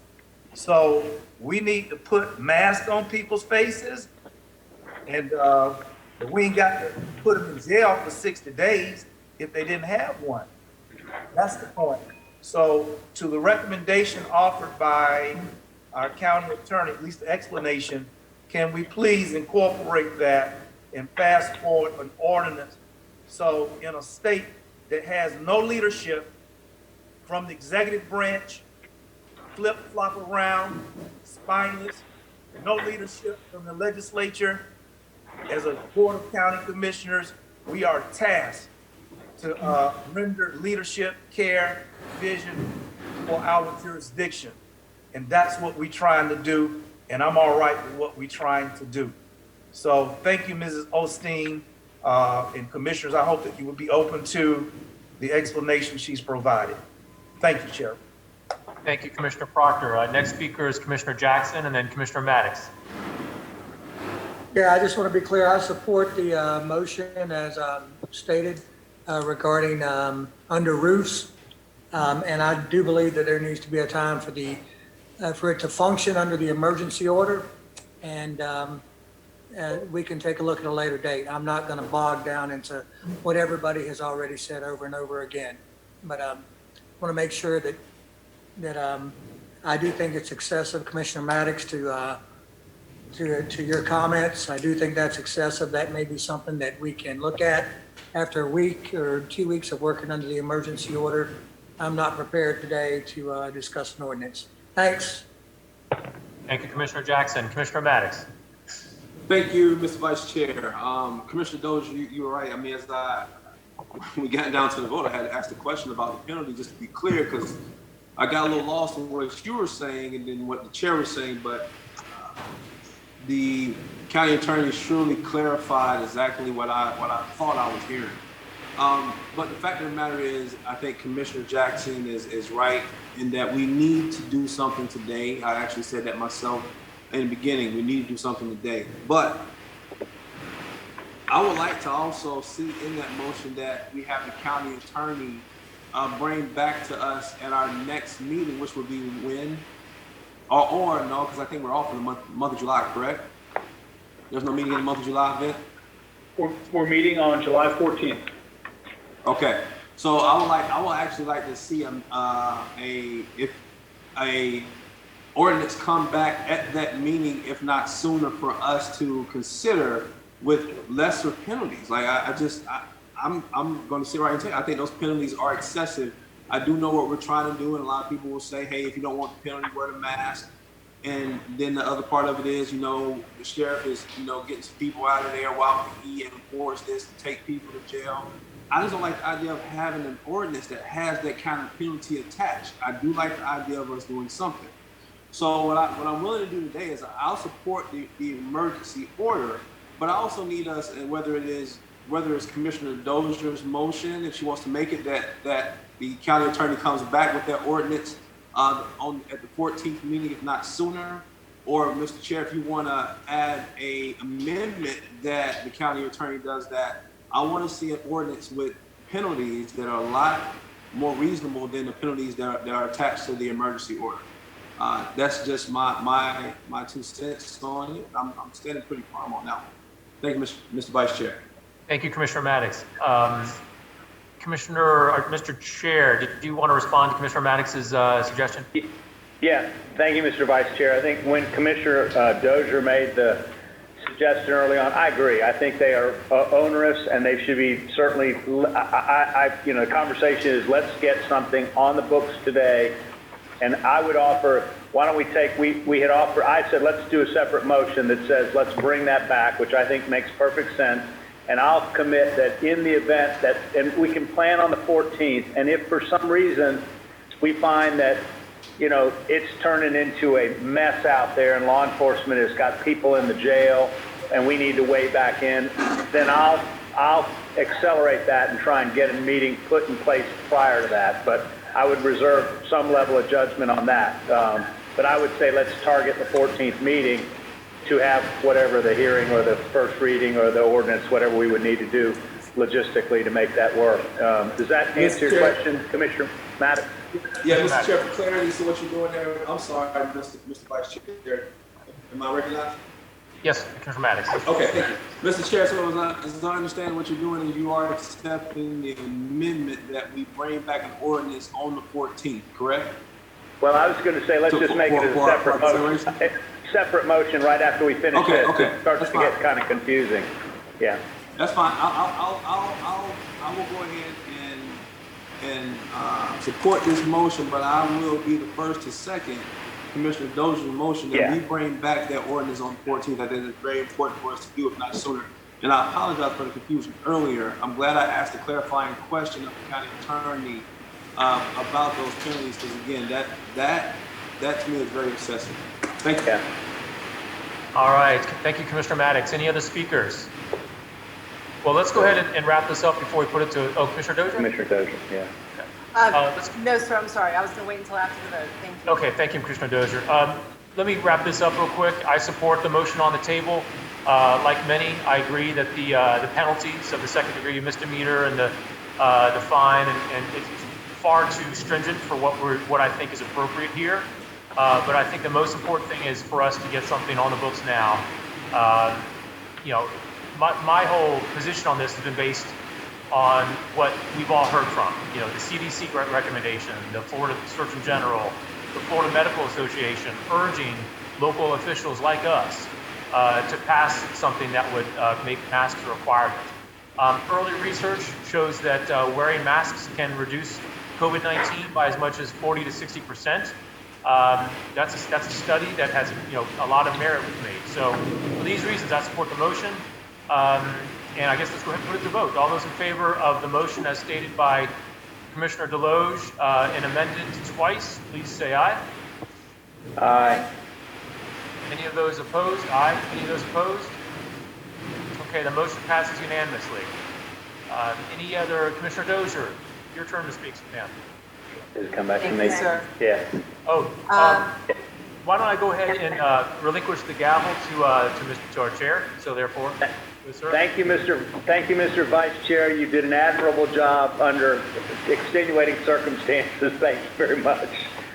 Commissioner Dozier. Yeah, virtual meetings are challenging enough when you can't see the host screen. So well done, Mr. Vice Chair. Madam County Attorney, circling back to what you cited about Chapter 125 and all of that, I might have missed something there. So, Mr. Chair, I heard what you said about waiting till the 14th and you'll call a special meeting if you want. However, I'm going to make this motion. We might disagree, and I believe criminal penalties are far too extreme. Period, full stop. If I had my choice today, I would go for civil penalties. Therefore, I think we need an ordinance sooner rather than later to make this consistent, to start off on the right foot. So, Madam County Attorney, with that, could you remind us about the timing? Did you say we could notice one more meeting and do an ordinance under that statute? Yes? Go ahead, Madam Attorney. Yes, under the statute, it would take at least a 10 days notice, and it would require publication in the newspaper, so you need to build in several extra days for that to make sure we can get the publication to the paper. But then it's a 10-day notice. It's one public hearing for under normal circumstances for the regular enactment of an ordinance. For an emergency enactment, There can be a waiver of the notice requirement that I just mentioned by a 4/5 vote of the membership, declaring that an emergency exists and that the immediate enactment of the ordinance is necessary, and that would enable the board to meet sooner than I previously stated because of the notice requirement. Okay, so just to, and thank you very much for that, plain language. 4/5, so supermajority of the board votes in favor. We could hold a meeting, single issue, a special meeting next Tuesday, for example, and consider an ordinance that would include all of the same things that we've talked about today, so we wouldn't have to redo this conversation, but really focus on the enforcement piece. Is that correct? Madam Attorney? Yeah. Yeah. Yes. Okay. Yes. Mr. Chair, I understand your concerns. I just want to see where this vote lands. I would like to make a motion that we reconvene in a week for a single issue on an ordinance to address the penalties portion alone. Everything else in the ordinance should match what we just did in the emergency declaration, so we don't have to reopen that unless there's some recommendation to change. But with that caveat, we come back exclusively to look at the penalties and to shift from a criminal to a civil penalty structure. Circuit the 14th, yeah. Can we, Madam Attorney, can we go back? I apologize for being so redundant. The timeline would be if we met next week, then we've got how long? I mean, it doesn't go into effect almost that night. Actually, under the statute, what would happen after the adoption of the ordinance, certified copies of the ordinance would be filed with the Department of State by the clerk of Board of County Commissioners as soon as practicable after its enactment. And then once it's transmitted by the clerk and it's been filed and confirmation has been received from the Department of State by email, the emergency ordinance would become effective. So it could be effective right after the next week. Could be. Okay. And Mr. Chair, if I may, we leave this in effect for 3 weeks and we deal with the ordinance on the 14th as you suggest. Two thoughts. One, that's going to be an incredibly busy day for us. We've got budget workshop and everything else, so why not separate this issue? Secondly, it's going to be baked in by then. I mean, we need to start off doing the public education, everything else as quickly as possible. We can't do the ordinance tonight with civil penalties. We should do it as soon as possible. So again, my motion, thank you, Madam County Attorney, for that, is to meet in 1 week time to consider an ordinance to change the penalties from criminals to civil. I'll second that. Thank you, Commissioner Maddox. All right, we have a motion and we have a second. I've got Commissioner Proctor. Thank you, Mr. Chair. I see that the county attorney is vacated, but as a matter of our legislative intent, is it possible that we're able to put, sorry, county attorney, I wanted to ask you that while legislative intent tonight is that the penalty portion is viewed as civil, and can you not place an addendum in the emergency order that it is the legislative intent of the county commission that this would be civil and a penalty as well as a misdemeanor class, which is not criminal. And in stating that, there is an interpretation in the interim basis that we have clearly marked this as our legislative intent for it to be merely a civil thing and not supposed to go to jail and all of that. Can you post that in the footnotes or as an addendum to this particular measure with the explanation that it's only procedural, that we have not been able to adopt through the 14-day notice and all of that, that is merely a procedural step that prohibits us from making an ordinance tonight with a purely civil intent and not criminal? Yes, go ahead, Madam County Attorney. Thank you, Mr. Chair. So, Commissioner Proctor, I think that gets into the issue of the discretion and prosecutorial authority of the state attorney if the commission does that, which isn't necessarily appropriate. However, I would just like to point out to the commission that as stated in the statute, the commission is currently in a special meeting. And hypothetically speaking, it is a possibility that the board could take that supermajority vote at this meeting to adopt the ordinance, basically convert what has been discussed as an order into that ordinance, and just take care of that tonight. I make that motion, Okay. Mr. Chairman. Well, so, all right, Commissioner Dozier, why don't we give you the option to maybe amend your original motion? I'm guessing that might, Mr. Chair, I mean, this is a complicated thing. We've noticed a special meeting on a Saturday, so just for everybody watching out there, this is, typically we would want an agenda item. We would want to present an ordinance to the public before we vote on it. So this isn't what any of us really want with this. On the other hand, I said earlier, I would much rather have this move to a civil penalty right now. So that's why I was asking for clarification. So this is different, Madam County Attorney, than what I heard a few minutes ago with the noticing requirements.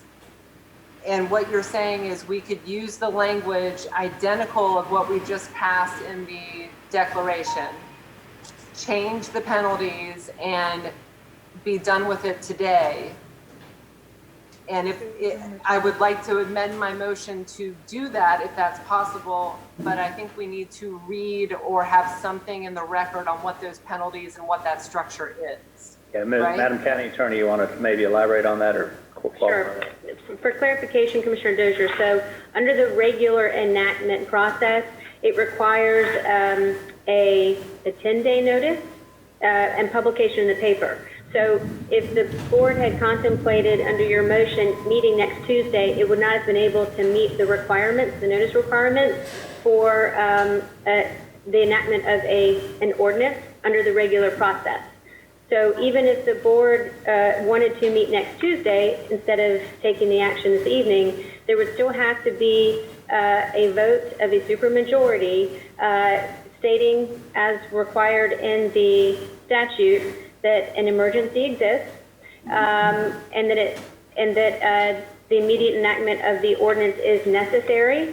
The board could then take up the matter, and it can do it this evening, or it can do it next Tuesday to modify the penalty provisions for what has been proposed this evening. Does that make sense?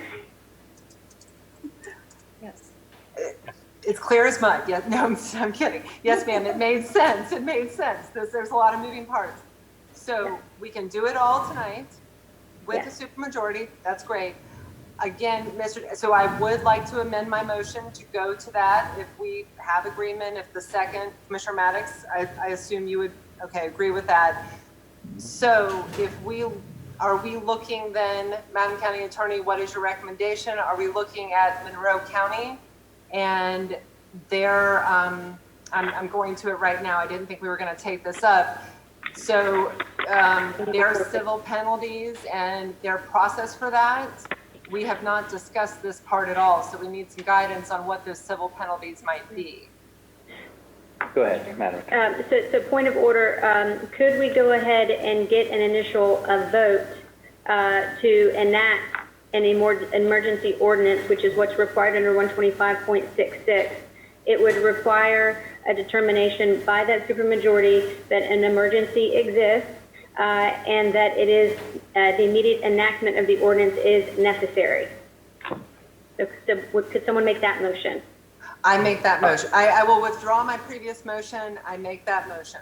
Okay, so we made the motion. Is there a second for that? Second. All right, Commissioner Minor, I got a second from Commissioner Minor. Let's vote on that. Unless I see a number of people with their hands up. Commissioner Lindley, you wanted to wait? I don't want to, go ahead. Commissioner. The thunder is really bad here. If I beep out, that's why. Well, there are a couple of, both Alachua and Monroe County, and I know I might be getting ahead, have civil citations that's slightly different. Alachua's civil citation is $125 for the first citation, $250 for the second. Yeah, I think let's do the vote to say that we're willing to go down this path. That's the first thing, which is declare an emergency meeting to, what's your terminology? We basically, emergency, we're going to create an emergency ordinance, then let's flesh it out. Am I right the way that we'll do this? Yeah. Okay, because So there are we'll several do, different. Okay. yeah, so let's vote on whether or not we want to do an emergency ordinance. And then let's turn around and we can vote specifically how that looks. Is that the protocol here? All right, so I have a motion by Commissioner Dozier. I have a second by Commissioner Maddox, if I understand correctly, to have an emergency ordinance put in place. I think most of us are in agreement that we feel uncomfortable with the level of severity associated with the mask infraction. So with that in mind, all in favor of going to an emergency ordinance signify by saying aye. Aye. Aye. Is there any opposition to that? Okay, now, Commissioner Maddox, is that a late vote or are you in opposition?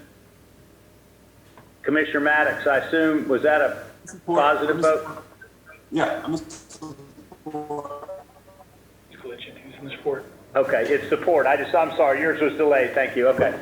Madam County Attorney, can you kind of explain to us what the next step would be then? So I'll make sure I understand where we're going with this. Sure. So what the board would need to do is if it wants to modify the penalty provisions, it would want to look at potentially, as examples, what Alachua County has implemented, which is for first violation subject to a $125 fine. Second violation is subject to a $250 fine. All subsequent violations require mandatory court appearance and a fine not to exceed $500. And it also authorizes things like injunctive relief. And then for Monroe County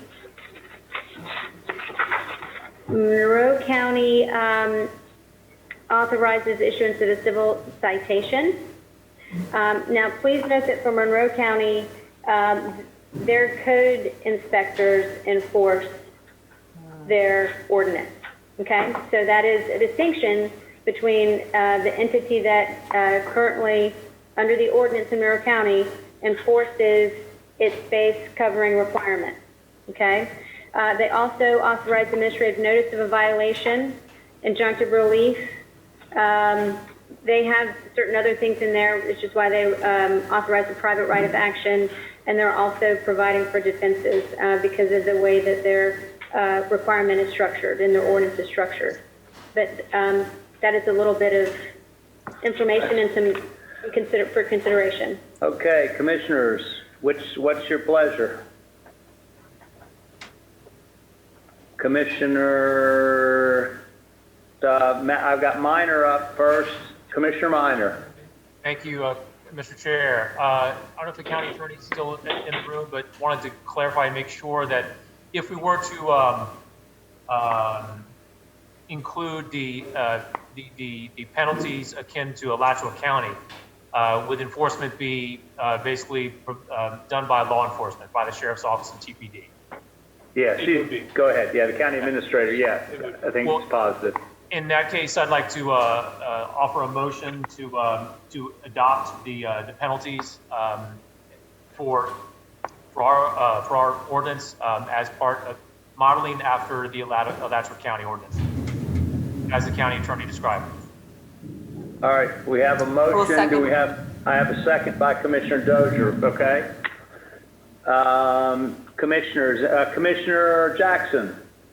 Yeah, just want to make sure that I'm clear on this. That would be adopting the fine schedule that Alachua County currently uses, correct? Correct. Okay. Yes. Thank you. Yeah. Thank you for the clarification. You want to repeat that? I can repeat it. Yeah, you want to, yeah, Sure. Vince, you want to repeat? Commissioners, that would be to adopt the sliding scale fine penalties of Alachua County, which is a first violation is a fine of $125. The second is $250. The third violation would be a mandatory court appearance with a fine not to exceed $500. And Mr. Chair, on point, Yes, sir. Yeah, go ahead, Commissioner Minor. included in that is the definition of this as a non-criminal violation, and it does not authorize the search or arrest of any individual, which I think is important. So this is not wearing a mask does not rise to the level of meaning an arrest or a search, which I think is important. Okay. Commissioners, Commissioner Maddox, you look like you're looking for something there. Commissioner Maddox. Thank you, Mr. Chair. Is there any willingness on this board to give thought to lowering the fines even more and making that first offense a warning versus an actual fine? If there is, I'd like for us to consider it. I'll weigh in real quickly here. I think we're gonna spend a lot of time micromanaging this. I hear what you're saying. I can't speak for law enforcement, but I don't think law enforcement is going to want to take that as their first choice. And their first choice would probably be, look, you need to put a mask on and it's a warning. And then it would be my gut is, and again, I don't want to second guess or put words in their mouth or tell them, but my gut is, then if somebody says, no, I'm not wearing a mask, then the fine applies. But I'll listen to anybody else if there's an appetite for that. Yeah, Commissioner Proctor. Well, at what point do we reach a consideration point of diminishing return in that if you give out a warning, at what point we lose money? How much does it take to process writing somebody up, sending it to the court, paperwork, yada yada? I mean, don't it take at least $50 to $75 to just break even for the man hours put in and all of that? I'm asking a question, counsel. I mean, we don't want to give a warning when it takes $100 worth of time and energy to give out a warning. We ought to at least recapture the $100 worth of time. I'm not saying we're trying to get rich off of writing a lot of going to all the student parties in August and just making a lot of money, but we ought to make more than breaking even amount. So I'm just thinking about the cost benefit analysis of paying people to go out and give somebody a warning. We're going to lose money. Is there a point, counsel, I'm asking, that a starting point where it costs us to process these things? Madam County Attorney. Mm-hmm. Commissioner Proctor, I'll be honest with you, I have no idea what the cost associated with enforcing civil infractions is. I apologize, I don't have a number for you. I can promise you it's more than zero, but I don't know where that falls other than that.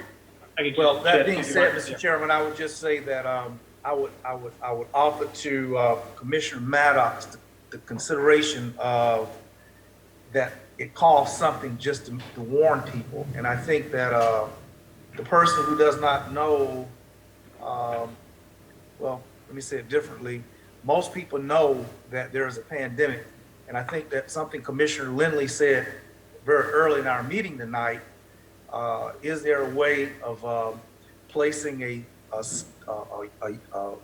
orange sticker on the door that represents this building requires masks, or the county creates some sort of brand, a Leon County brand that on the door, we distribute those. People walk in unmistakably, you begin to know mask required because you see the county's sticker. That's not to say that because the sticker is not there, it ain't required, but we begin to make the public aware, to conscientize everyone, and the person who comes to Tallahassee, and I think we ought to at least get $50 where I'm trying to go, if that's the lowest point, but no kind of fine less than $50 for the kind of time that we're paying is important. I think the maker of the motion, the first round was $100. And my comment, Commissioner Proctor, was I didn't think that they were going to weigh in, and the first time they saw you without your mask, hand you a $100 fine. I think it's designed to have some punishment, but I don't think we all agreed what was there before was too punitive. I think we're going to micromanage this into the ground if we spend a lot of time trying to figure out what law enforcement might or might do or what's a fair thing. Let's let it ride for a few weeks, see how it goes. We're going to be meeting in the 14th. I mean, I think we've gotten to the point where most of us agree, which was what was proposed. And thank you, Madam Attorney and Administrator, for kind of figuring out a way to bring this in the moment. Commissioner Dozier, my concern was more about having another meeting as opposed to doing that. I understood your need. I just didn't feel like it necessitated another meeting, but it sounds like we may have a way to do that here. Anybody else like to speak on this? I've got nobody. Commissioner Maddox, you want back in? So there's no willingness to lower these fees at all. Maddox, I'm willing to lower it, you know. I mean, I can't. Even 125, we're in a pandemic. Some people don't have jobs. I don't know if I can support that. I mean, I can maybe get to 50, but I mean, 125. I mean, with no warning, no nothing, you know. And again, I get it. I mean, we're in a time when people need to wear their masks. But I'm not there. I know this is important, but I like to see those fines lower, and I won't support that level of fine. Thank you, Mr. Chair. All right. I've got Commissioner Dozier, then Commissioner Minor. Commissioner Dozier. Mr. Chair, as much as I pushed for, and I'm really thrilled that we found a way to get the ordinance and the civil penalties enacted tonight, I think there is power in having a penalty. I also think something we haven't talked about yet is how our law enforcement is going to communicate this to folks. And I truly believe, I guess I could get some direction, Mr. County Attorney, if you think I'm on the right track here, or Madam County Attorney, Mr. County Administrator, that law enforcement does have some discretion, even with, civil or criminal penalty, that are already on the books. They can use their discretion and say, hey, I'm giving you a warning this time. Remind you that you need to wear a face mask. And I would hope that, and if we need direction on this part, let's do it. But Mr. County Administrator, Madam County Attorney, I would think that our law enforcement, you all could communicate with them and they will, I'm guessing, be inclined to use their discretion in different cases. If that is a fact, then I am fine with the fines the way they stand, because if we're going to have fines, they need to have some effect. And if we make it, this is always the tension here. So, Ms. County Administrator, Madam County Attorney, did I say anything inaccurate there? Do we have enough direction to work with our law enforcement partners? And do they have the discretion as they would with other infractions? Yes, we agree. Okay. And we will communicate that with our law enforcement partners? Yes, we will. Okay. I'm good with this. And I think this is one of the challenges of doing it quickly this evening, but I think we are in the right posture. And with that discretion, I think this is far better than where we started. Thank you. Mr. Chair, one last thing. Yeah, Commissioner Maddox, go ahead. Thank you. And this is the last thing I'll say about it. Where I would like to be after some thought. I know law enforcement will have the discretion, but they'll have discretion if we place it as a warning in first offense anyway. So I'm more in line of first offense being a warning, second offense being 125, third offense being 250 with court appearance included in that third appearance. That third offense is where I would be more in line with. Because even if you get to the third offense, you're still looking at $500. To me, that's where I am. I know that everybody else may be in a different place, but if we're gonna go down this road, that's where I'd like to be. Thank you, Mr. Chair. Okay, I don't see, Commissioner Minor, I'm sorry, Commissioner Minor, go ahead. Yeah, thank you. I'd like to try to get at least near, if not unanimous, maybe near unanimous support for this. I think we're going in the right direction. As the maker of the motion, I'd be willing to entertain a friendly amendment that would reduce the first violation to like 75 and the second violation to 125. But then the third violation, I'd like to retain the same, up to $500 and a mandatory court appearance. I think if you're going up to a third violation, we need to up the penalties here. But I'd like to try to get support from Commissioner Maddox and Commissioner Proctor. I think this might get us in that direction if one of them would like to offer that friendly amendment. But if not, then I'm fine with proceeding as the motion stands. Commissioner Proctor, you want to answer him? Well, I'll let Commissioner Maddox take the lead on this, but I was feeling the exact same area of fine, and he articulated best, so whatever Commissioner Maddox said, bringing the thing down to $50 to me, because many of the people not wearing masks, I know this may sound strange to you, but some of them have no access. And to you, it may be true that everyone has it, but for many, they may not.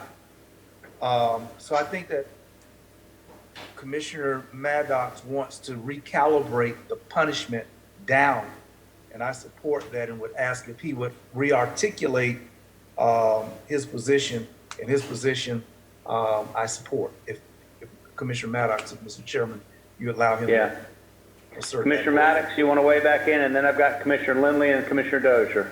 Commissioner Maddox.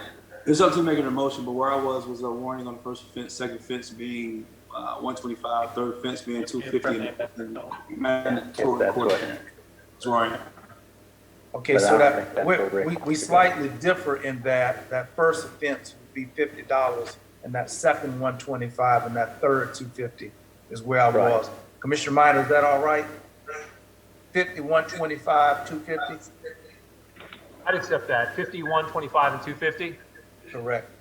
All right, I would accept Commissioner. that as a friendly amendment. Who's the seconder? Sorry. I don't remember who seconded this. I think it might have been Commissioner Maddox. Was it Commissioner Maddox that seconded initially, or Commissioner Dozier? Okay, Commissioner Dozier, I think, seconded it from memory. I've got Commissioner Lindley, then Dozier. Commissioner Lindley, you've been waiting. I don't mean to be flip, but I just want to see the person who would rather pay even $125 rather than just put on a mask. I mean, honestly, at some point, the amount, I'm really at a loss as to understand who is actually going to go to the mat and really find themselves paying $100 or $125 or $500 rather than just put on a mask. Yeah. I almost think we're quibbling to death on the dollars. Yep, I think we're splitting hairs too, but all right. Commissioner Dozier. Mr. Chair, can you just, or the maker of the motion, frame where we are right now? Yeah, Commissioner Minor, you want to repeat your motion as it was amended? Okay, so the motion is that we would include or model the penalties and fines of this ordinance after Alachua's, with the modification that the first violation would be subjected to a $50 fine, second 125, and then the third infraction would be up to $250 fine with a mandatory court appearance. This would be defined as a non-criminal violation and does not authorize the search or arrest of any individual. Thank you, Mr. Vice Chair. Working backwards, I think it's critical for us to remind everyone that this does not authorize search or any other violation, as Commissioner Minor just said, that it's not criminal. We're not looking to put people in jail. As I said before, I think fines do help. I mean, it's how strong do you think, how important do you think these rules are? I think that's part of it. I can support the motion where it is now, and I want to say Commissioner Maddox and the others who have talked about reducing the fines and doing a warning first. I think you make some very good points, and I struggle with this. I do know there is a different approach, frankly, in different communities. People who are given a warning more often and those who may not get a warning first, right? I am concerned about that too. I think this is challenging. We could keep massaging it for a long time, but I like the posture of where the motion is right now. And if we need to refine this, we absolutely can. And I hope we could call for a special meeting if that's necessary. But Commissioner Maddox, to your point, I think we need to lean in pretty hard with our public education and with our law enforcement partners to let them know this is more about public education, at least in the initial phase, than coming down hard or using this as an excuse, certainly, for to look at other issues is not on the table. That this is a single issue, it's about public health. Thank you, Mr. Chair. All right, I've got Commissioner Proctor, then Commissioner Maddox. Commissioner Proctor. Mr. Chairman, I think Commissioner Maddox wanted to respond on point, so if I might. It's just real quick on point. What was it? What was you said 50, 120, what were the levels again? 50, 125, and 250. Okay. I can get there. I can get there on 50. I wasn't, if I'm not going to get all the way down to a warning, I actually had a couple of police officers reach out to me and said, public education would be their preference anyway from the initial point. So given the fact that I'm hearing that that's where they would go likely in the beginning anyway, I can deal with the 50. And I appreciate the board's listening or considering lowering those fines. So I can support the motion for 50, 125 and 250 with court appearance. Thank you. Thank you, Commissioner Maddox, and thank you, Commissioner Proctor. You want to weigh back in? Yes, sir. I want to just indicate that I think that the county should emulate Gaston County, which made mass purchases and made certain distribution points throughout the community well known, and made those masks available when they went there to make mandatory masks. They also anteed up and they offered and provided and distributed masks and put it on their communications, as we could put communications on our networks. So I would recommend that we bring in next week's meeting or the next time we come together, either we have corporate sponsorship. This past Saturday, it was my honor to work with Teresa Berger in the foundation to pass out masks at the fairground, as well as farm share food. But there were hundreds of masks given out at the fairground, and that was just from a private point of view. We did not have anything mandated in ordinance. But now that we are going to ordinance, let's not assume that everyone in 32304, our state's poorest, economically challenged zip code is just going to take $5 and go buy a mask, or a pack of masks with $5. So, to your point, Commissioner Lindley, they may run the risk of getting a $50 fine as opposed to scuffling over $5. I know this point is not germane, but a gentleman who was in the news recently for killing someone was brought out that he owed an agency $5 and they would not entertain serving him. So I think that if we're going to make this mandatory and make it this kind of fine, that the county should do our part to promote, to distribute, to make available and accessible masks. And I hope that Ms. Claudia Blackburn can support that recommendation. And I hope too, and I know the state has purchased masks, making those available through FAMU. And I hope that other counties, we wouldn't be alone in setting a precedent of distributing and making public our masks. It's one thing for us to give a lot of talk put it on a sheet of paper and call it an ordinance. It's quite different for us to walk the talk that we are declaring. So to back it up, I'm asking commissioners that we look forward to a massive mass distribution. Teresa Berger is an outstanding person who's been working in that area.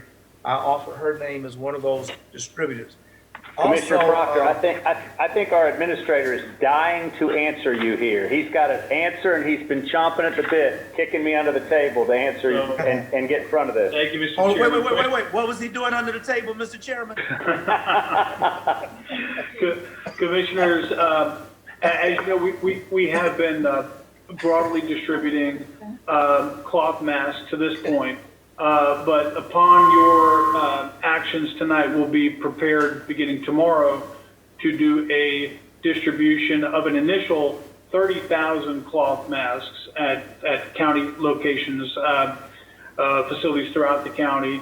And in addition to that, Claudia Blackburn informs me that on Friday, the health department expects another 230,000 cloth masks available to us to distribute throughout the county and through various partners. So I think it's safe to say that we've got it covered. No wonder all that was going on under the table. Thank you. I got Commissioner Dozier and then Commissioner Lindley. Did you want to weigh in that? Commissioner Dozier. Thank you, Mr. Chair. I am very glad you gave our county administrator that moment. And Mr. County Administrator, I am guessing that you have done some rapid work on this, because yesterday when we talked about masks during briefing and this question, you said you wanted to do it, you were looking at options, but you didn't have those details yet. So forgive me for calling that out, but I just want to thank you for the quick work on your behalf, Claudia, and everyone's, for identifying these masks for distribution. Am I right about that, sir? Well, the only difference was that as of yesterday, we had been distributing literally tens of thousands of masks. We just were not ready to say that we had, like in Claudia's case, at that time, 230,000 masks ready to go. But again, that will be available Friday, and as soon as tomorrow, we will have an initial 30,000 available to us that we've gotten through FEMA. So yeah. And Mr. County Administrator, I did not mean to skip over the fact that we have been giving away masks at libraries, at the branch libraries, county facilities, others, and I believe in your updates, daily updates, there's over 600,000 pieces of PPE that have been distributed through the Emergency Operations Center in the last 105 days. Is that correct? That's correct. Yeah, remarkable work. So, Mr. Chair, I was going to bring up the mask question and the access to masks at the end here as well. So I'm glad Commissioner brought it up, even though I know we have a vote on the floor here. I did want to just raise one other suggestion here. Someone made a suggestion today, a business owner, that plastic face shields might be much better for servers in restaurants. Comfort, you can see them smile. I think he made a fantastic point. And I know that Making Awesome, our makerspace in town, has worked very hard and donated face shields to EMS and others. I believe there's other groups that have been using 3D printers for face shields. For our restaurant employees, particularly in bars, it may be a fantastic way to support that effort and protect those employees and customers. So, Mr. County Administrator, I don't know if you need any direction for this, but I would love to explore those options and see if we can partner, or if there's any other ways we could look at face shields. I don't know if that needs to come back before the 14th, or it's something that OEV could initiate perhaps, but I just wanted to lend that to the conversation, because as I said, I think it was a really good point for those employees who might need to wear a face shield or a mask for a long time. Right, and just Mr. Chairman, I don't think, Commissioner, that we need any additional direction on that, because I think you're right. I think OEV, I know OEV and and emergency management are engaged on that, and we'll take that information as well and continue that work. Fantastic. Thank you. Okay, I've got a motion and I've got a second relative to how we're going to change this. I think this was well done. Commissioner Dozier, thank you for continuing to bird dog this. I'm not sure we would have gotten there without your tenacity. And I think all of us agreed that the penalty seemed a little extreme, and I think we came to a happy place. Commissioner Maddox, Commissioner Proctor, thank you for helping kind of toe the line and getting it down. All right, I have a motion, I have a second. All in favor signify by saying aye. Aye. Any opposition? I see none. Okay, this was a single subject meeting. I will just say for general purposes, there's a lot of information. I've been getting peppered during the meeting with what about. I know that there's going to be a set of frequently asked questions. I'm assuming there will be a point of contact for questions. Yes. And it will not go into effect until midnight tomorrow night. I don't want to go back in and go ahead. It will go into effect when we file it with the Department of State. Okay. We receive email confirmation from the Department of This is State. different than the order. Oh, I'm sorry. I'm backing up and talking about the global piece. No, I'm talking. Let me back up. Yeah, the mask mandate that we passed prior to this will go into effect midnight tomorrow night. 12:01 a.m. Thursday morning. Right. So, but there are a lot of what about, how about, gyms and churches and. We'll send out FAQs tonight. Yeah, so frequently asked questions will go out tonight. I would expect that you will see a lot of communication in the next 24 hours about what we have done here tonight. And I would assume there's some single point of contact where people can get on the county website. Don't expect it to be for the next hour or two, but certainly pretty soon by tomorrow we'll be able to start answering the majority of the questions because people will have to start working with this tomorrow night at midnight effectively. So I know this is, Commissioner Dozier, you've got something you want to add? Mr. Chair, I know we've been on for a little while and we've been digging into these issues. Great meeting, everyone, great discussion. There has been a lot of issues or comments on social media. I know county administrators looked into this. The Patients First location on Mayhand that has just been overrun with the rapid testing recently. If you don't mind, I would like to just take one quick moment. Claudia made a comment at the very beginning of our meeting that I think is really, really important. We have seen a dramatic increase in our COVID numbers over the last few days. Those numbers do not include people who have tested positive at Patients First. We've had constituents ask about contact tracing, why they weren't contacted by the health department, frankly, or didn't get any information from Patients First about contact tracing. And it seems like this is, Claudia just answered this question, and I'm really glad that our local health department is going to start doing tracing for those tests at Patients First. So that is good, but I think we need to have a better understanding of what our numbers are, and I would love to see us at least include those numbers in the daily update. There's a parallel issue here, though, that the traffic, this location is so small, the traffic is blocking businesses all along Mayhand. They've put out their own signs, but at a time when our businesses are just reopening, they have been struggling for months. This is kind of salt in the wound for a lot of them. And I appreciate those business owners who have really stepped up and tried to raise awareness about this, and a lot of others in the community. Ms. County Administrator, it's my understanding that city traffic was dealing with the cars, but Patients First, they're not going to move the location, so this is still a line of cars wrapping around the block.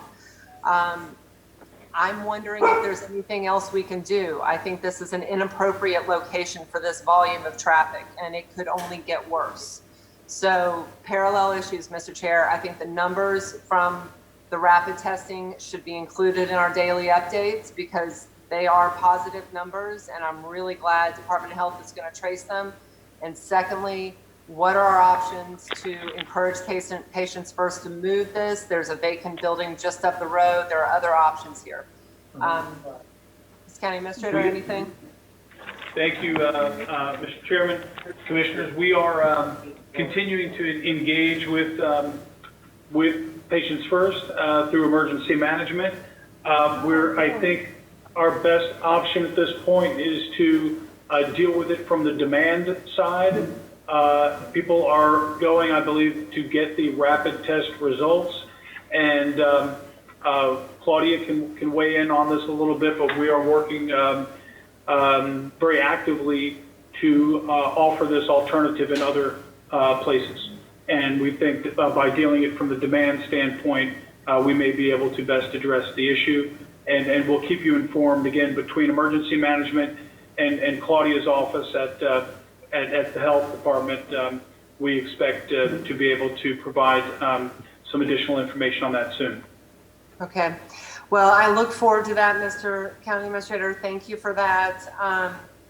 When I drove by this morning, they had 3 different lines for testing. They, bringing cars through, and the cars were still, close to the light at Mahan, and that was right when they opened. So the demand is obviously still there today. I hope everyone remembers that the tests are free at Bragg Stadium and other places. I'm glad we have more options for testing, but this is impacting the businesses. I think everything we did today, there are some who are concerned that it would further impact businesses. I actually think it's a step forward, and that this is going to take some pressure off our businesses and build confidence. I hope that's true. So thank you all for a great meeting. Thank you, Mr. Chair. All right, Commissioner Proctor, and then let's wind things down. Yes, Commissioner Proctor.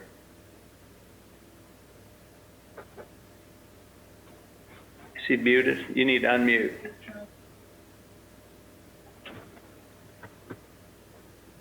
Michelle, shut him All right, we've got technical default. All right.